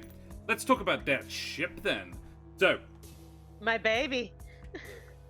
First of all, and this Kate will enjoy, we have to first discuss. They double parked. Yeah. We first discuss how does FTL. How do you go faster than light? How does faster than light? Pellets? It can be Many just pellets. Sure, that's the PowerPoint. Yeah, absolutely, not a problem. But like, is it just hyperdrive, like boop, and you're there, you go? Is it like warp travel, which is involving subspace? Is it like, what do you Dimension do? Dimension hopping, yeah. I read a series which was about going into the quantum level, going down into the quantum realm and then using that to sort of hop across, which was involved vaguely in very loose science about quantum entanglement, which also it was doing for faster than light communication as well. Sadly, doesn't really work, but it's a neat idea. What's the science? Is it good science? Is it naff science? Is it just hopes and dreams and wishes? I would like the other two to have this discussion because I will science brain all over this and it will not be as fun. I pitched the Alcubie air drive. Yeah. I pitched bubbles of compressed spacetime. And they were like, sounds dope. I don't know what it is. Sounds dope. Yeah. I have a slightly fun idea here. That when you feed the thing a pellet, it doesn't necessarily bend space-time, but or it doesn't necessarily move, but it makes the universe move around it. Oh, okay. Moves the universe. Pellets of dimension. Yes. I was thinking the heart of gold. Yeah. Sort of an improbability drive. Yeah? Yeah. Yeah. Because then you don't have to science it, because You are talking to somebody who literally gets asked regularly on a podcast about movies what the science and to explain the science of movies. Yeah. I had to explain the science of Galaxy Quest. Oh no. No is the answer. There isn't. They didn't. I mean, that's kind of why I said the heart of gold, because there's no science there. No. It's the least likely it is to work, the better it works. Yeah. And that would be right up Skylar's alley. Like, he would be in line with this ship. This ship is his vibe then. Yep. Cool. Alrighty. Sounds So good. this ship uses something like, but not something legally distinct from the improbability drive. Yes. Yeah. Cool. It's the vibes of the infinite improbability drive. I will play. Excellent. Cool. Unless there is a strong narrative reason otherwise, each ship begins with the following improvements. D4 manned turret guns, D4 shields, D4 thrusters, faster than light drive, mid-range scanners detecting all visible objects, and a heat meter of 5. Heat is how you power stuff. Ship classes are on page 8. And you guys pick what kind of ship you want. You get ancient tech, built by an unknown species. These ships have rare and often unique qualities. This class of ship holds many secrets and may be highly sought after by factions, including warlords, governments, and crime syndicates. Could be neat. Envoy, freighter, prototype, science vessel, scout, stealth vessel, warship. That's the ones. Warship is the last one. Scout and stealth vessel, I feel like there's a lot of double up in what that could be, but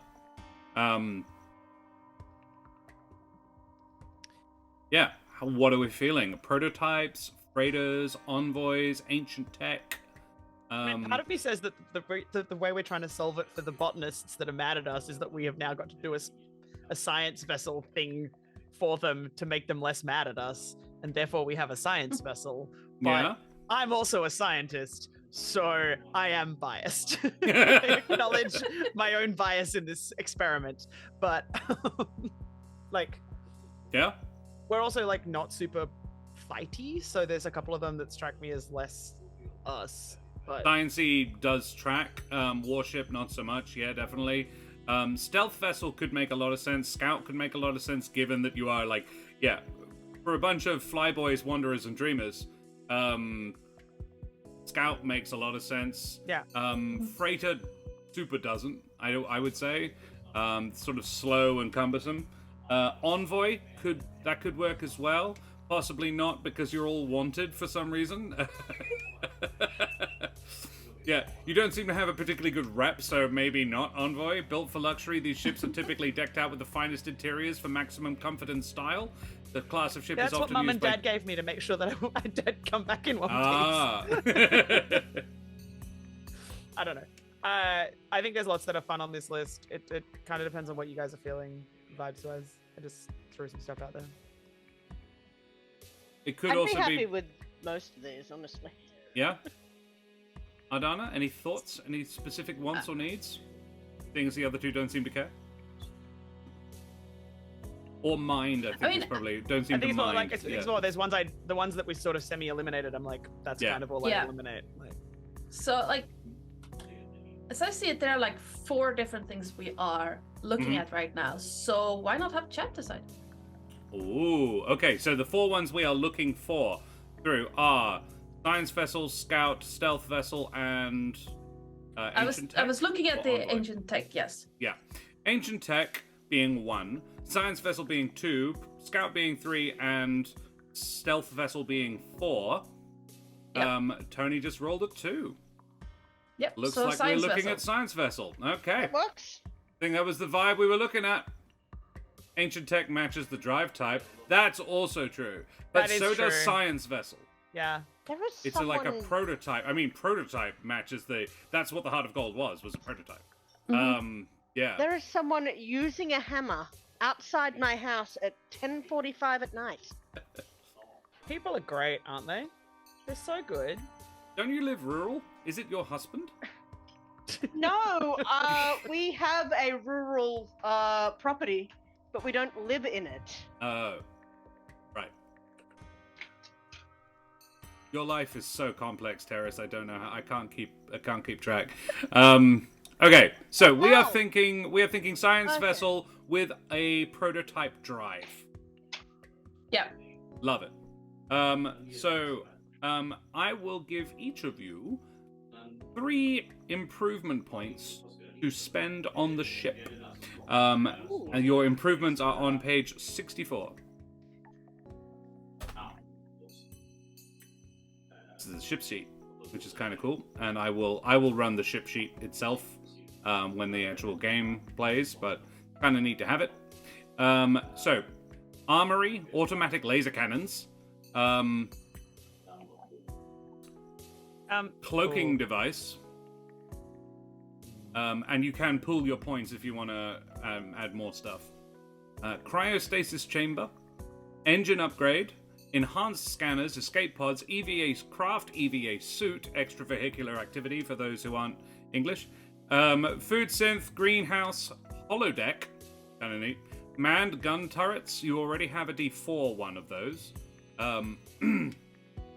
A medical bay, mines, mining craft, nanotech, organic ship. I love the love concept. that. Yeah. Proton torpedoes, power armor, which is a mechanized armor exoskeleton, could kind of work for Kate. Or Spot, actually. I mean, it could work for any of you, but Kate and Spot, like Mandy and Spot, walking around and like, if you want to be the same size as everybody else, I think Spot. Or you want some sort of actual container for yourself, Mandy. But you are less amorphous than, say, one of the blob, one of the puddle people. Remote control, rover, which you have a small dog on board at all times. No, it's a small vehicle able to drive on planet surfaces.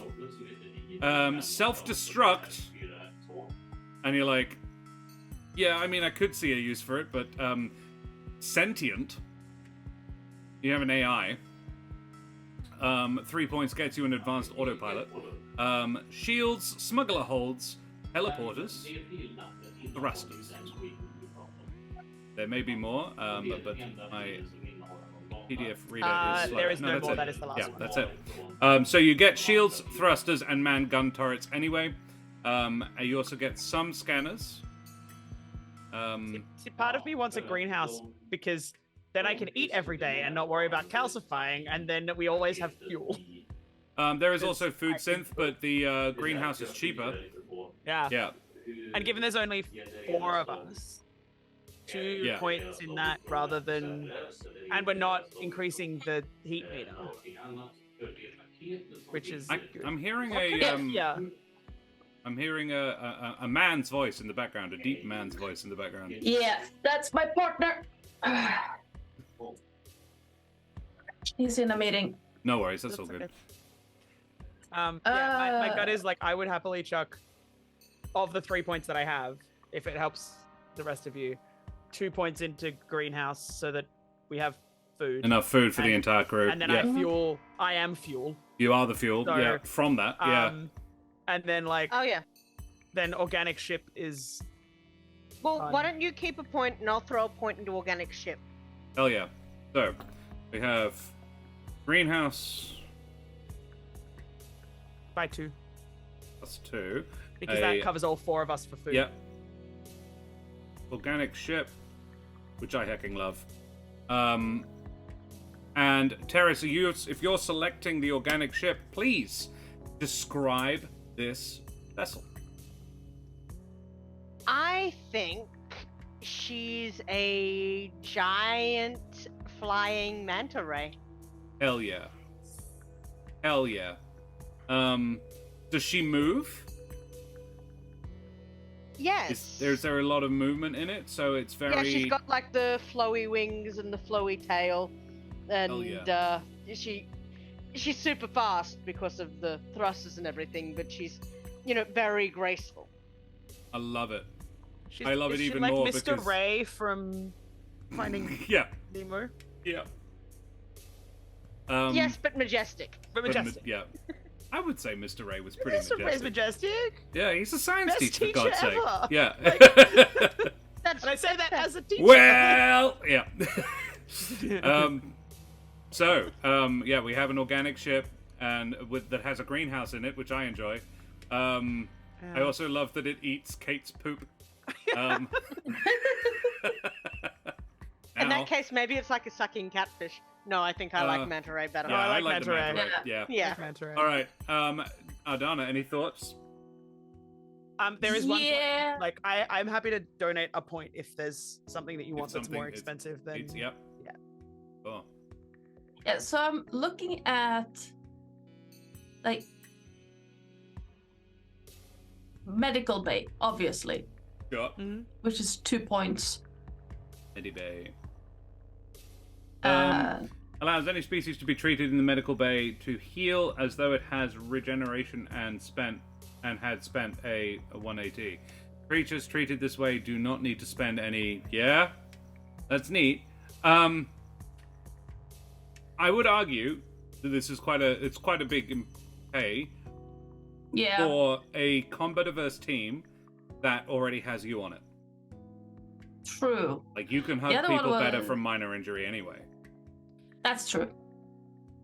The other one I was looking at was the sentient one. Oh, yeah. A sentient manta ray that is our ship. Yeah. You can, with 3 points, get yourself a basic D8 advanced autopilot. Allows the ship to make corrections and routes based on unexpected obstacles such as meteor storms and blockades. Plus, I would love to see Josh roleplay a sentient manta ray. Yeah. I hecking love it. Yeah, hello. Absolutely, Katie. I Yeah. am Android. Yeah. You're not the android. I have never watched first game. Oh, you are missing out. I would probably question needing that since I'm piloting the bitch. Are you piloting full time though? Is the trick, and it helps you pilot. It makes you better. Yeah, that's fair. What I was corrections thinking to your is routes. if you were going to spend the 3 points, I could throw my other 2 in, and we could have an advanced AI instead. I believe that's how that works. Oh no, it's 5 on top. Oh, 5 on top. On top, okay. yeah. never And it's mind. 5 on top to get it to rudimentary, and then 5 more to get it to advanced. Ah, okay. So no, That's a 13 point fancy. buy. Yeah. Yep. That I wouldn't work. My question This is the though, main we level are, up system. We are also currently talking as though we have 3 people. We have There a will fourth be player. mercy. Yeah. Yeah. So I'm kind of wondering whether I want to just. I tell you what, suggest- actually, why don't, because we will start playing tomorrow evening, and Yeah. I don't want to spend too long on building Mercy's No. character. So why don't you all figure out how you'd spend her points as well? Well, because my gut feel then would be that I would use like 3 points worth. Mm-hmm. On advanced cloaking, Ooh, yeah.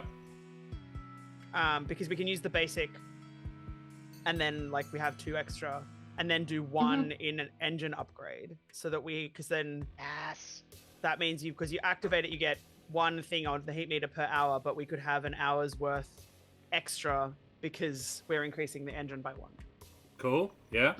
But So that's using someone else's points plus my 1 that I've got left over. Yeah. So that burns Malika's on the cloaking device. Basically. Yeah. But I don't haven't like. got a problem with that. Adana, thoughts? No, I think it's a good idea. that sounds good. Again, combat averse. Given where combat cloaking averse is a good idea. correct. Yeah. Now- And then Yeah. I believe that I still have points left. Yes. I think so Um, because I think we hadn't. Yeah, we've Yeah, I had think greenhouse the for 2, rudimentary, yeah. organic ship for 1, advanced cloaking for You have 3. 2, I think. Yeah, I think I've still got 2. So, what do you guys feel about a smuggler's hold? I love it. We're I love it. combat adverse. So if we have to hide, So And each Yeah. hold can there's- fit 1, You- so you could put 2 combat holds. so I'd or you're like to putting put 1 in. 2 in. Yeah. Looking at Yeah, Because then I could the just change my shape and go smuggler into hold. the wall. Gives any crew member a +3 to all flight checks made to remain hidden while in the hold. Each hold can fit 1 crew member. Cool. The true Millennium Falcon this shit. Yep. Smuggler hold. So for me, it's like it says each hold can fit 1 crew member. But you're very small. Okay. You're Exactly. very small, and I'm goo. Malika. Yeah. Don't forget Malika. Malika. Malika. Yeah. Yeah. But in Those I would two. definitely Theory. say that that theory- Spot and 1 other person could fit in there without any issue. Yeah. Yeah. Yeah. And I mean, Mandy could probably fit in anywhere because goo. Man, Yeah. you'll float up to the ceiling and find a ceiling vent. Yeah. It's fine. Yeah. So we have Because 2 smuggling goo. holds, 2 greenhouses, Yeah. the organic ship upgrade, and advanced cloaking devices. And now there was something about improved engines. So I said that because I still had 1 point left over Uh-huh. from mine because I'd done 2 points into the greenhouse.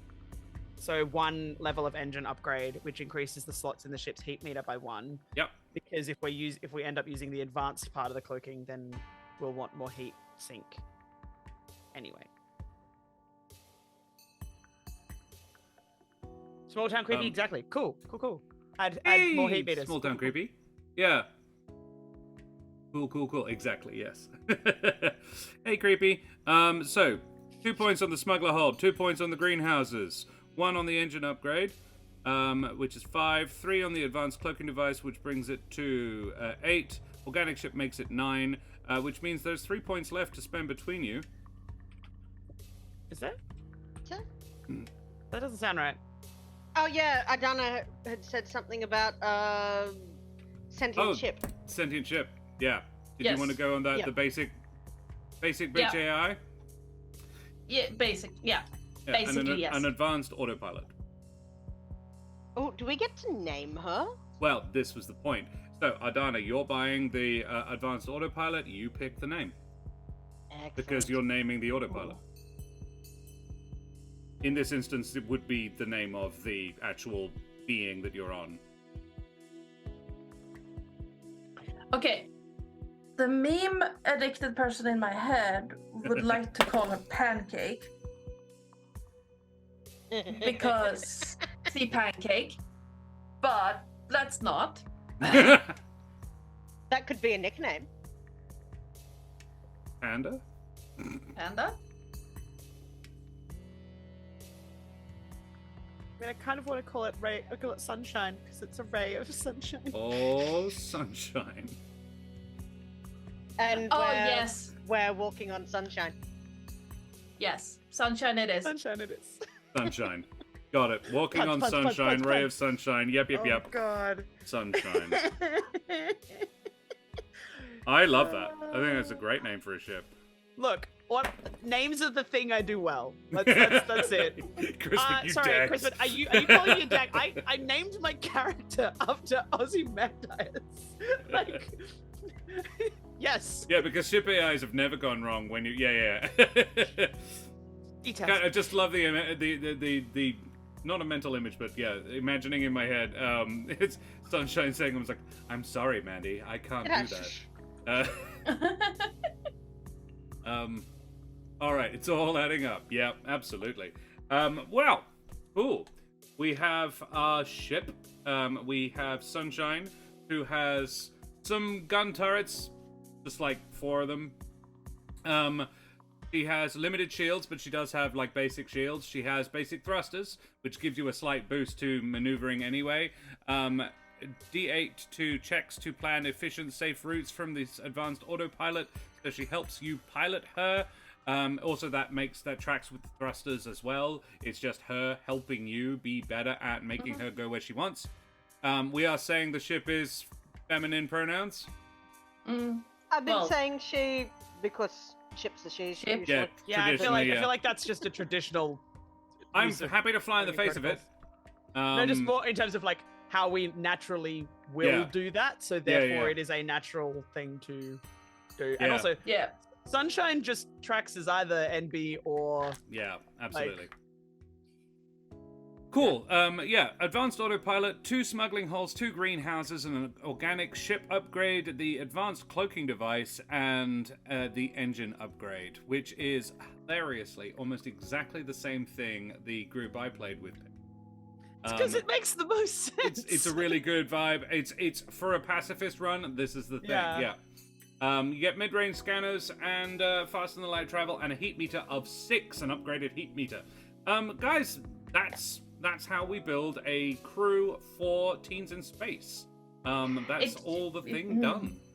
It just occurred to me that we're using the improbability drive. I mean, it's on probably the sea how the creature. how the sea creature happened to be your ship in the first place. Didn't start out that way. Just one time. You turned it on. You're like, hello. Falling and the whale and the Yes. I'm like, Next time time you warp, it's a pot plant. Yeah. He's like, don't eat me. I know what you're like with pot plants. And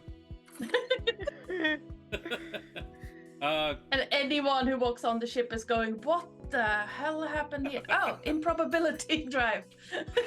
We're not that's bad what at cleaning. Also, it's just, that's your it's problem. drive. Look at us.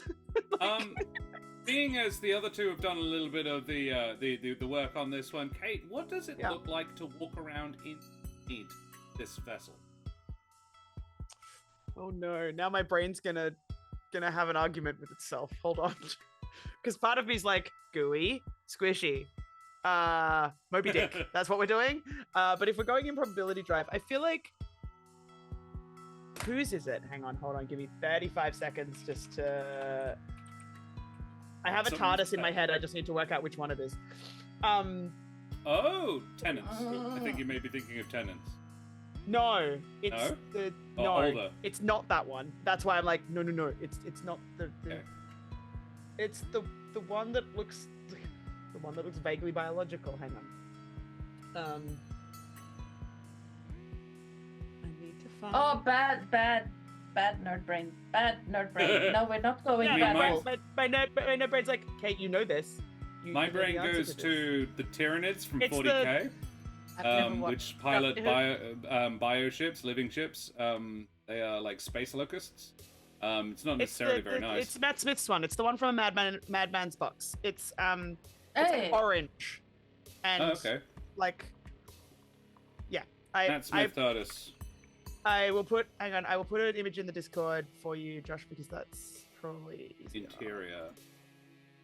Like, I have never watched Doctor Who. that's okay. You don't kind of Really? need to, because this Yeah. is the energy that I am running from. Well, Okay. in general, you kind of it's need in to hung, because... drawn, and quartered. Yeah. Yeah. Oh, I love that. Yeah.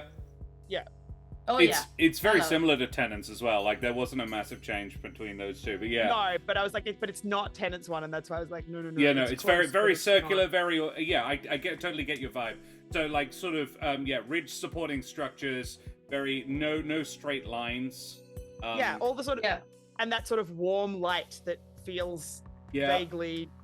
And diffuse as Yeah, well. Like no single light sources. It's all. It's like if you took TARDIS and mixed it with Magic School Bus. Yeah. And you get that's what my brain's saying. That's And so I is have it- a question. Would those rings be bioluminescent? yes. Yeah. Yes. It's Would a sea all the creature, lighting be no less. bioluminescent Yeah. plankton? Yeah. Yes. I That's just the question. I just had this image of that thing that image you've shown Yeah. us, but having bread with a blue-ringed octopus. Yeah.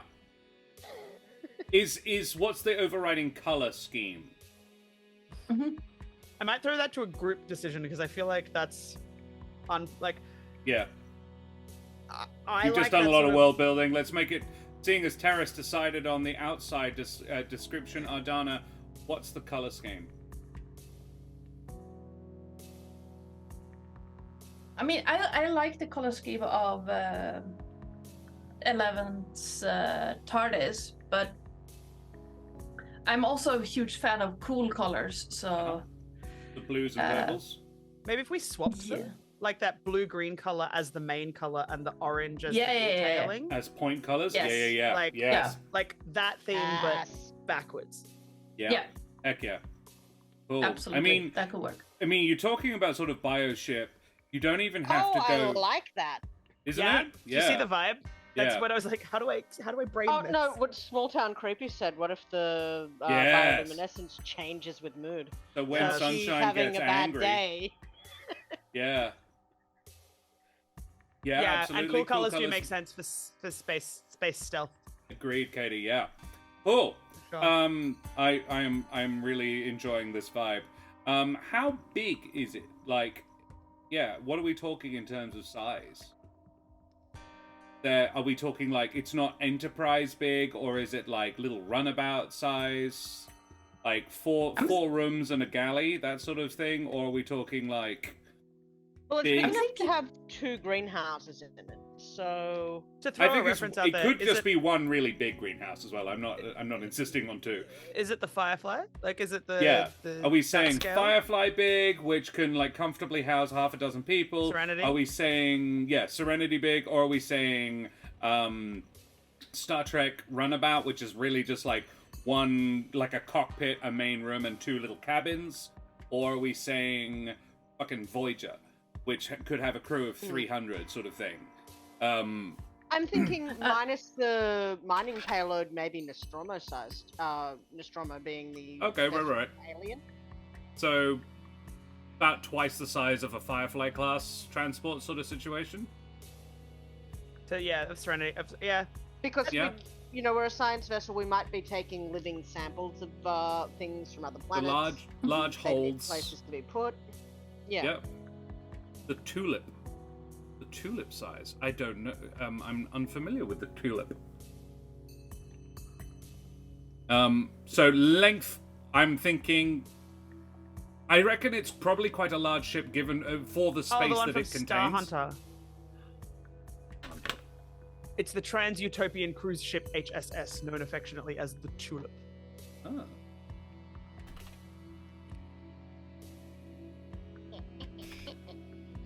I'm going to not make Finch sounds. I'm not Finch. Yeah, look, I mean, Ah. Yeah, but it's a manta ray. but it's a manta ray.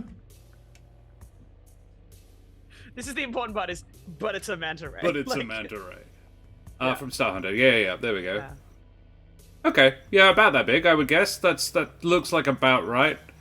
I feel like once you get to sort of like Voyager and stuff, it's too big. That's too big, yeah. Like- That requires a crew of 100 or so, and also to just it would operate. require us to be like not almost grads. Like, Yeah. I kind of want Well, something younger than that. DS9, they handed over the Reliant warship to a group of undergrads, and they went rogue and became very successful Dominion hunters. But that's and they. I don't feel like we're those undergrads. No, you are somehow. not those undergrads. Moya from Farscape is very much the vibe we're looking at, and I think Yeah. probably about the size we're looking at actually as well, Crispin. I think probably Moya-esque. But in terms of, I think the ship is quite large for the occupants it can have. It's large and flat, but a lot of it is not inhabited. A lot of it goes into just being a creature that's alive. Yeah. With guns! Not a lot of guns, but a few, yeah. Ooh, its guns would that be would it fire like bone spikes instead of actual projectiles? Or are we talking a full bio-augmented, it has a cyborg ship? It is mostly a manta ray, but you've bolted guns onto it and linked them into its sort of organic systems? If they were doing that, I almost have a backstory for the ship there. And that is that she is a creature that was beached. And the augmentations were life-saving. Right. And then we added guns. It's life-saving to us. Yeah. I'm gonna borrow something from Farscape now. She always wanted to see the stars. That's what got her beached. She was up too close to the surface and got caught in a storm and washed up ashore. Too injured to get back to sea, she was fixed up. And then she was given the gift of being able to see the stars. I love that. I love that a lot. Yes. Uh-huh. Heck yeah. Heck yeah. I feel really bad for our fourth player, by the way, because we're like, no, this is happening. This is it. Malika had a really shitty day at work, apparently, and was not up to it. And my New Year's resolution is to be super cool and groovy about that sort of thing, because it would be unnecessary to not be. Unfortunately, I had a really that does bad mean day, she is and I going was to like, have to this is pick up. exactly what I do need. So This is the thing. The exact counter. Yeah. Yeah. That's good. But we all get the vibe, and most of us are neurospicy in some way or another. Yep. Like Terry Pratchett's Flying Dragon. I am probably fairly unusual in this group. I haven't read a lot of Terry Pratchett. I've read the first 4 of the Discworld books. And The plays, does that count? I've read exactly one, and it was Wow. co-written with what's his face? Neil Gaiman. What one was that? Good Omens. Yeah, that's Right. the only one I've read too. So Okay, cool. I'm not unusual. We're just Yay! not that group. Not that's that not who nerds. we are. Weird. That's not our flavor of It's nerddom. unusual to be in a group where I've read the most. I mean, I've technically read 5 plays, but they're just technically not the books. That's the difference. Yeah, I read Color of Magic, Light Fantastic, Mort, and Weird Sisters while I had a really nasty flu when I was about 12. And I was shit out of anything to read, and I wanted something new. And that was what was on my shelf. And I was like, oh, all right, fine. And I was like, actually, these are really good. I've read Highly Mort. recommend Equal Rights. I think I have read Equal Rights. I think that's the bit about the witches, not Weird Sisters. It's Equal Rights. Because Mort, have read. Hogfather, The Truth. Can't remember. There's 2 more. But they're the plays. They're not the books. So. doesn't- Moira, the female Leviathan. Yes, you are completely speaking my language. Anybody who hasn't watched Farscape, do yourself a favor. Australian sci-fi from the 90s. It is daft silly fun. It is so good. I'll have to give it a look. Human lost in space. Human being testing out faster than light travel, inadvertently yeets himself across the galaxy, gets caught up in a war, inadvertently destroys the brother of the big bad evil guy's ship, crash lands on this living vessel, a Leviathan called Moya, who is trying to escape slavery with a bunch of escaped convicts on board, all very much at each other's throat. and they, over 5 seasons, become best buddy pals and stop an interstellar war, free all the Leviathans, and it's just lovely. And it stars a bunch of Aussie actors. And I'll have to look at it. the guy who plays Krace is a Kiwi and has done quite well out of it, actually. He's also the voice of the pilot in it, and the pilot is this 8-armed crab dude who is biologically bonded with the ship, and they do it so that they can see the stars. And his backstory is just cute, and he's just massive pacifist, super lovely guy. Yeah, it's a very, very cool series. Conceptually, so freaking weird, and most of the big aliens are Jim Henson Creature Workshop stuff. Yeah. Oh, wow. And Also, just for reference, there's 4 seasons of it, so it's not like it was just a one-off little tiny itty bitty nothing. There's It 4 was, and like, a substantive. mini-series, the 5th mini-series as well. Yeah. The Peacekeeper War. And Boy from Earth manages to get home a couple of times. It's all wormhole-based. Faster than light stuff. It's very cool, very groovy. Cannot gush about it enough. And it was one of the first TV shows that it was a weekly thing that my mum and I sat down and watched. Nice. Because she's massive sci-fi nerd. And then Can't we imagine where you transitioned get it over to from. Voyager. Oh, my dad's even worse. But Dad was never around. Mum was. Yeah, no. Mum discovered that the secret to teaching me to read when I was 9 was just give me adult books because kid books just didn't interest me. Dyslexia means I'm slow and I'm stupid, so she just handed me The Dragons of Pern by Anne McCaffrey. Which, I love those. I know, right? So great. I've recently reacquired them all and read them again. And I was like, holy shit, these are still good. Her politics are a little dated. Her gender politics particularly are a little dated. It was very progressive for a woman of her time, but nowadays you're like, oh dear. Oh dear. You just have to remember that they were written in the 80s. And I think we have to always look at those texts from the perspective, and now people, if they wrote them now, would maybe write them differently. That does not necessarily hold true for texts written in the last 15 years. Yeah. And not necessarily, but yeah, like, I would still say her female characters are still quite progressive a lot of the time.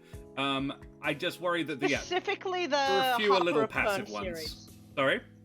The Harper of Pern. Harper. Yes. Yeah, Melody series. is a very, very cool character. I love Lesser is dope. Lesser is the main character of the first book, and she's so cool. But every now and again, she sort of just gets left. I forgot Claudia boys. Black was in this. Yes! I forgot Claudia Black was in this. Like, half of the actors went and did Stargate SG-1 immediately for afterwards. those playing along, she's Samantha Byrne in Gears of War 3, 4, and 5. Yes. And so many other things. Oh yeah. Claudia Black had a about very you. good career, and this was where it started. I forgot she's from Sydney. Yeah. Ben Bowder as well did quite well as well out of it. There was even a really funny episode, I think, of Stargate SG-1, where it was almost a crossover episode. They went through like a warp portal something or another, and they all got blamfed and switched with Farscape characters. It was so weird. And it happened several times, and then they got switched with Star Trek characters, and but it was all just that one cast, and they were just riffing on the fact that, like, half of us were also in that show. It's very funny. Watching you all nerd out is so cute. Love it. Thanks, Small Dome We all have the same nerd energy. Yeah. We all have the same nerd energy. This is just... I mean, look, I put to my Discord, hey, anybody want to play a Teens in Space? Malika's response was literally, you had me at space. You mentioned it on a stream. I was like, excuse me, where is my invitation, Josh? When are we playing this? Sorry? Yeah, you said Teens in Space, and my character didn't know what species he was yet, but he just popped up, I am here.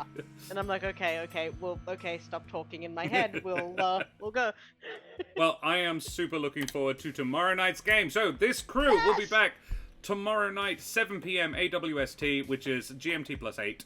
So this same bat time, same bat channel, tomorrow evening for the beginning of their adventure, which I will write now that I know a lot about them. I get it. I'd be similar if someone went horror, which is how I got into horror D&D game, where my wizard is about to die. He's a wizard. They're always about I to will- die. Hey, I will Wizard's jump into- just fine, but she's incredibly risk averse. And also, is the tank in our party, which never I- bodes well. Oh, I will Fennec gift is the myself tank. into any horror D&D game. Like, just Oh, yeah. give me that. Give me Earth that shit. energy. Well, if you like horror, may I recommend a RPG system called Vaesen, which is Scandinavian horror. Ooh, yes, you can. And That was the one you posted, wasn't it? That was the one you put the. this is oh, the yeah. art for it. Oh yes. Blurry, Is it a leshy? No, it's a troll. And, Oh. like, Why are you blurry? Come on. Because you've got a blur background on and it's trying to think it thinks it's the background. It's refusing Well- to admit that the troll is a person. Yeah. Racist. Yes. trolls aren't people. Hashtag trolls aren't people.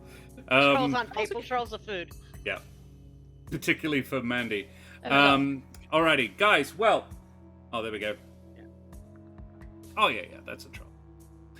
Yeah. Cool. Alrighty. In D&D, this would be a hill giant. Sure. In Scandinavian folklore, this is a troll. Giants are bigger. Okay.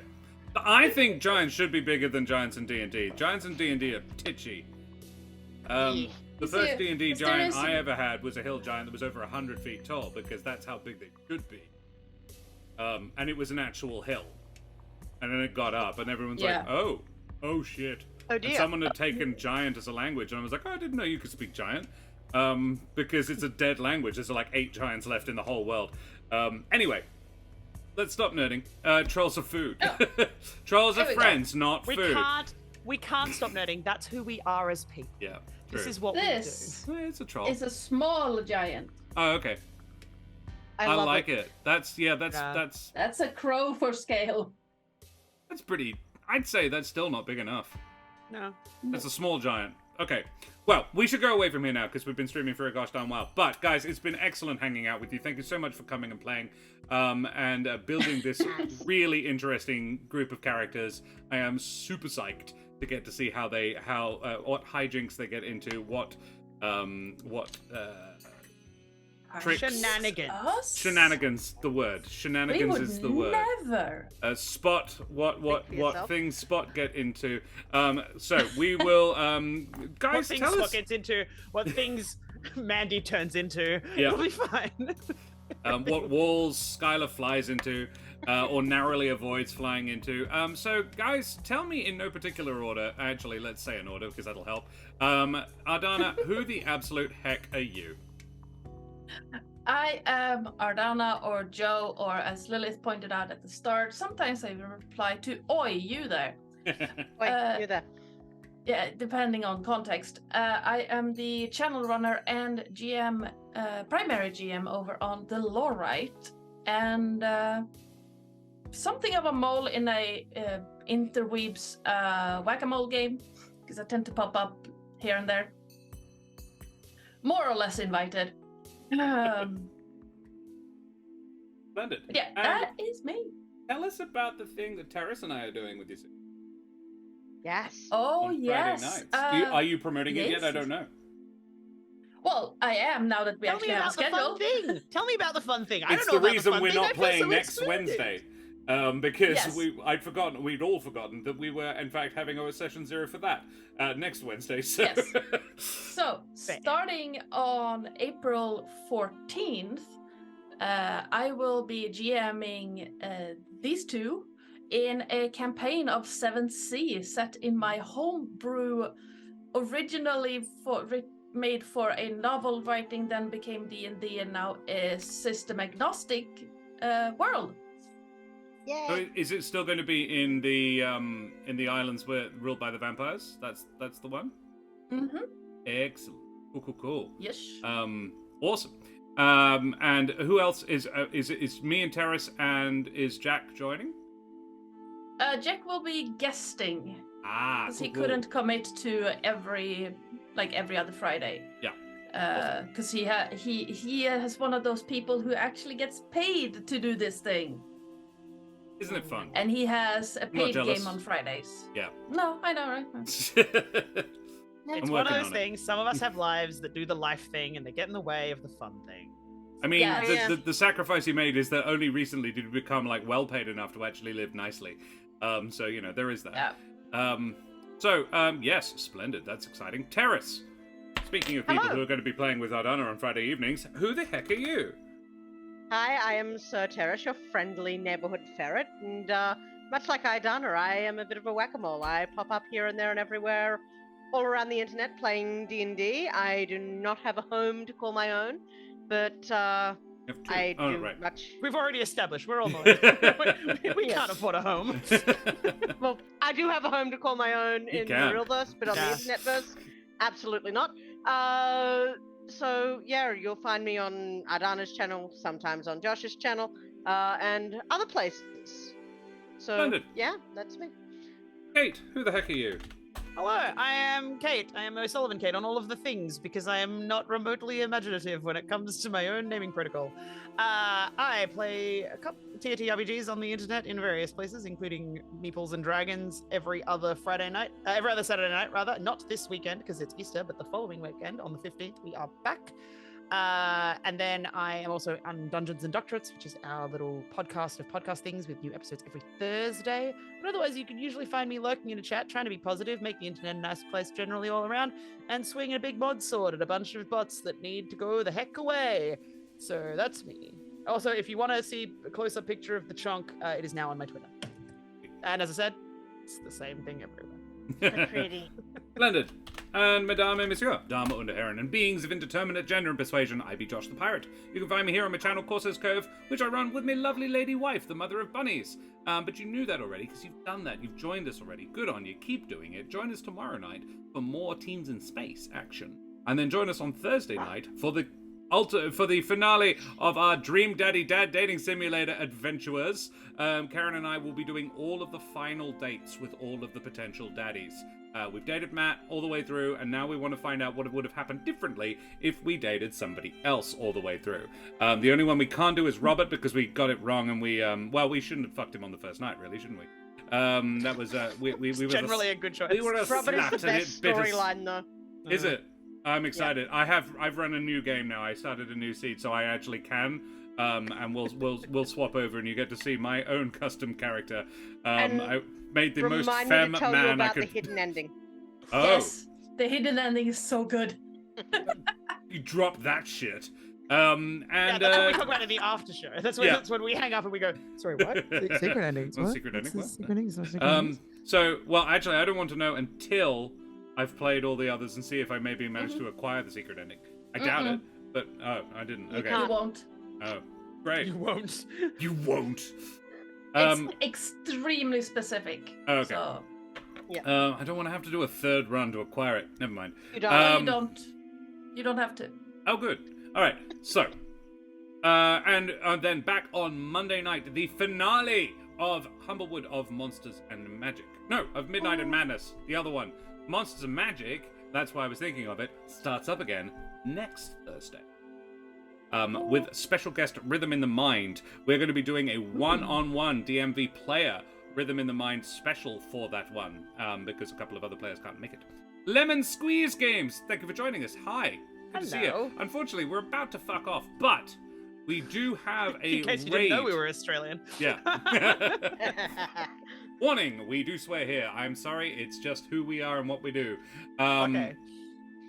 Yeah, F-bombs on my channel, totally fine. If you don't like it, that's unfortunate. I do try. I mean, yeah, this is it. You have fully welcome to go elsewhere. You mean I've been on my best behavior for nothing? I mean, you don't have to. Thanks for the follow, Lemon Squeeze Games. Good on ya. Lovely. Avast, matey, you wee Yay. scallywag. Hello. Yes, I'm good. You like the swearing. Excellent. We will continue. Yeah, it's an Aussie thing. It's not meant with any malice at all. It's just the way we talk. What else do I need to say? I think that's about it. I do need to mention the Ukrainian people. Ukraine is currently being invaded by Russia. That sucks for them. There are a couple of links in chat. If you have any pennies in your digital wallet, please consider donating any sum, no matter how large, would be gratefully appreciated, either at the Curious Compendium of Slavic Myth, which is an excellent 38-page little D&D booklet contains a one-shot and a bunch of Slavic-inspired subclasses and monsters, and the adventure in it is called The Legend of the Żarptice. And you can find it on our YouTube! Sneaky YouTube plug there. It was super fun. It's a really good little adventure. I'm going to be running it again down at D&D Winterfest in Bridgetown in July, because it's a really fun little adventure and I like it, and I couldn't be bothered writing one for them, so I'm just going to use that. Yeah, if you donate to that, bye Lilith, by the way.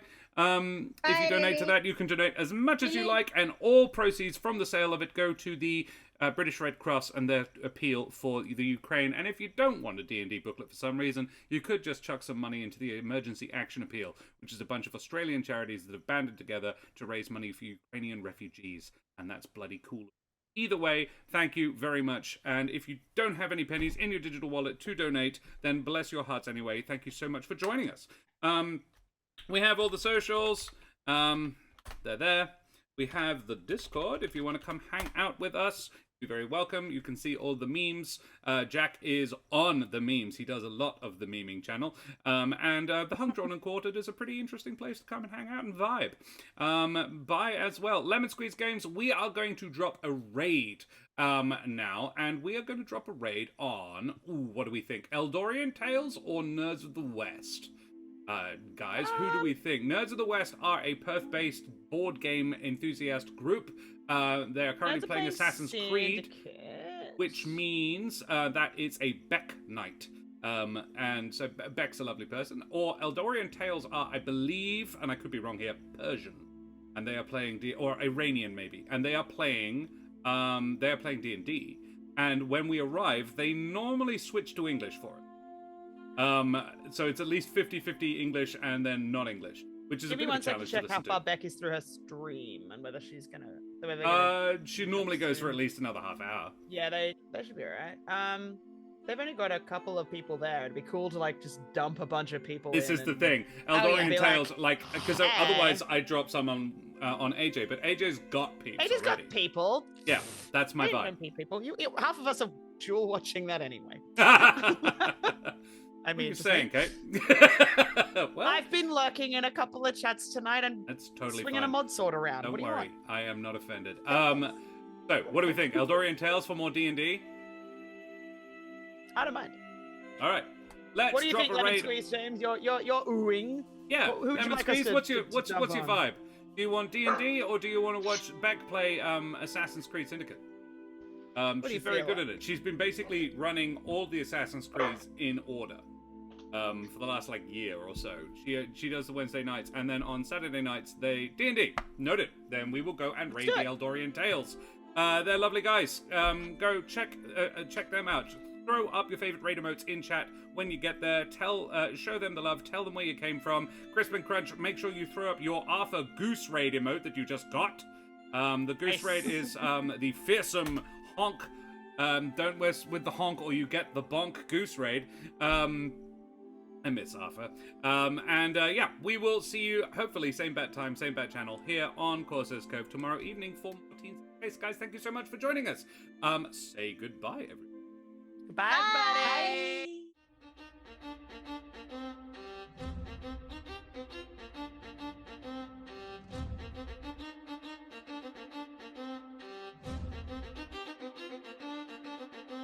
Whee!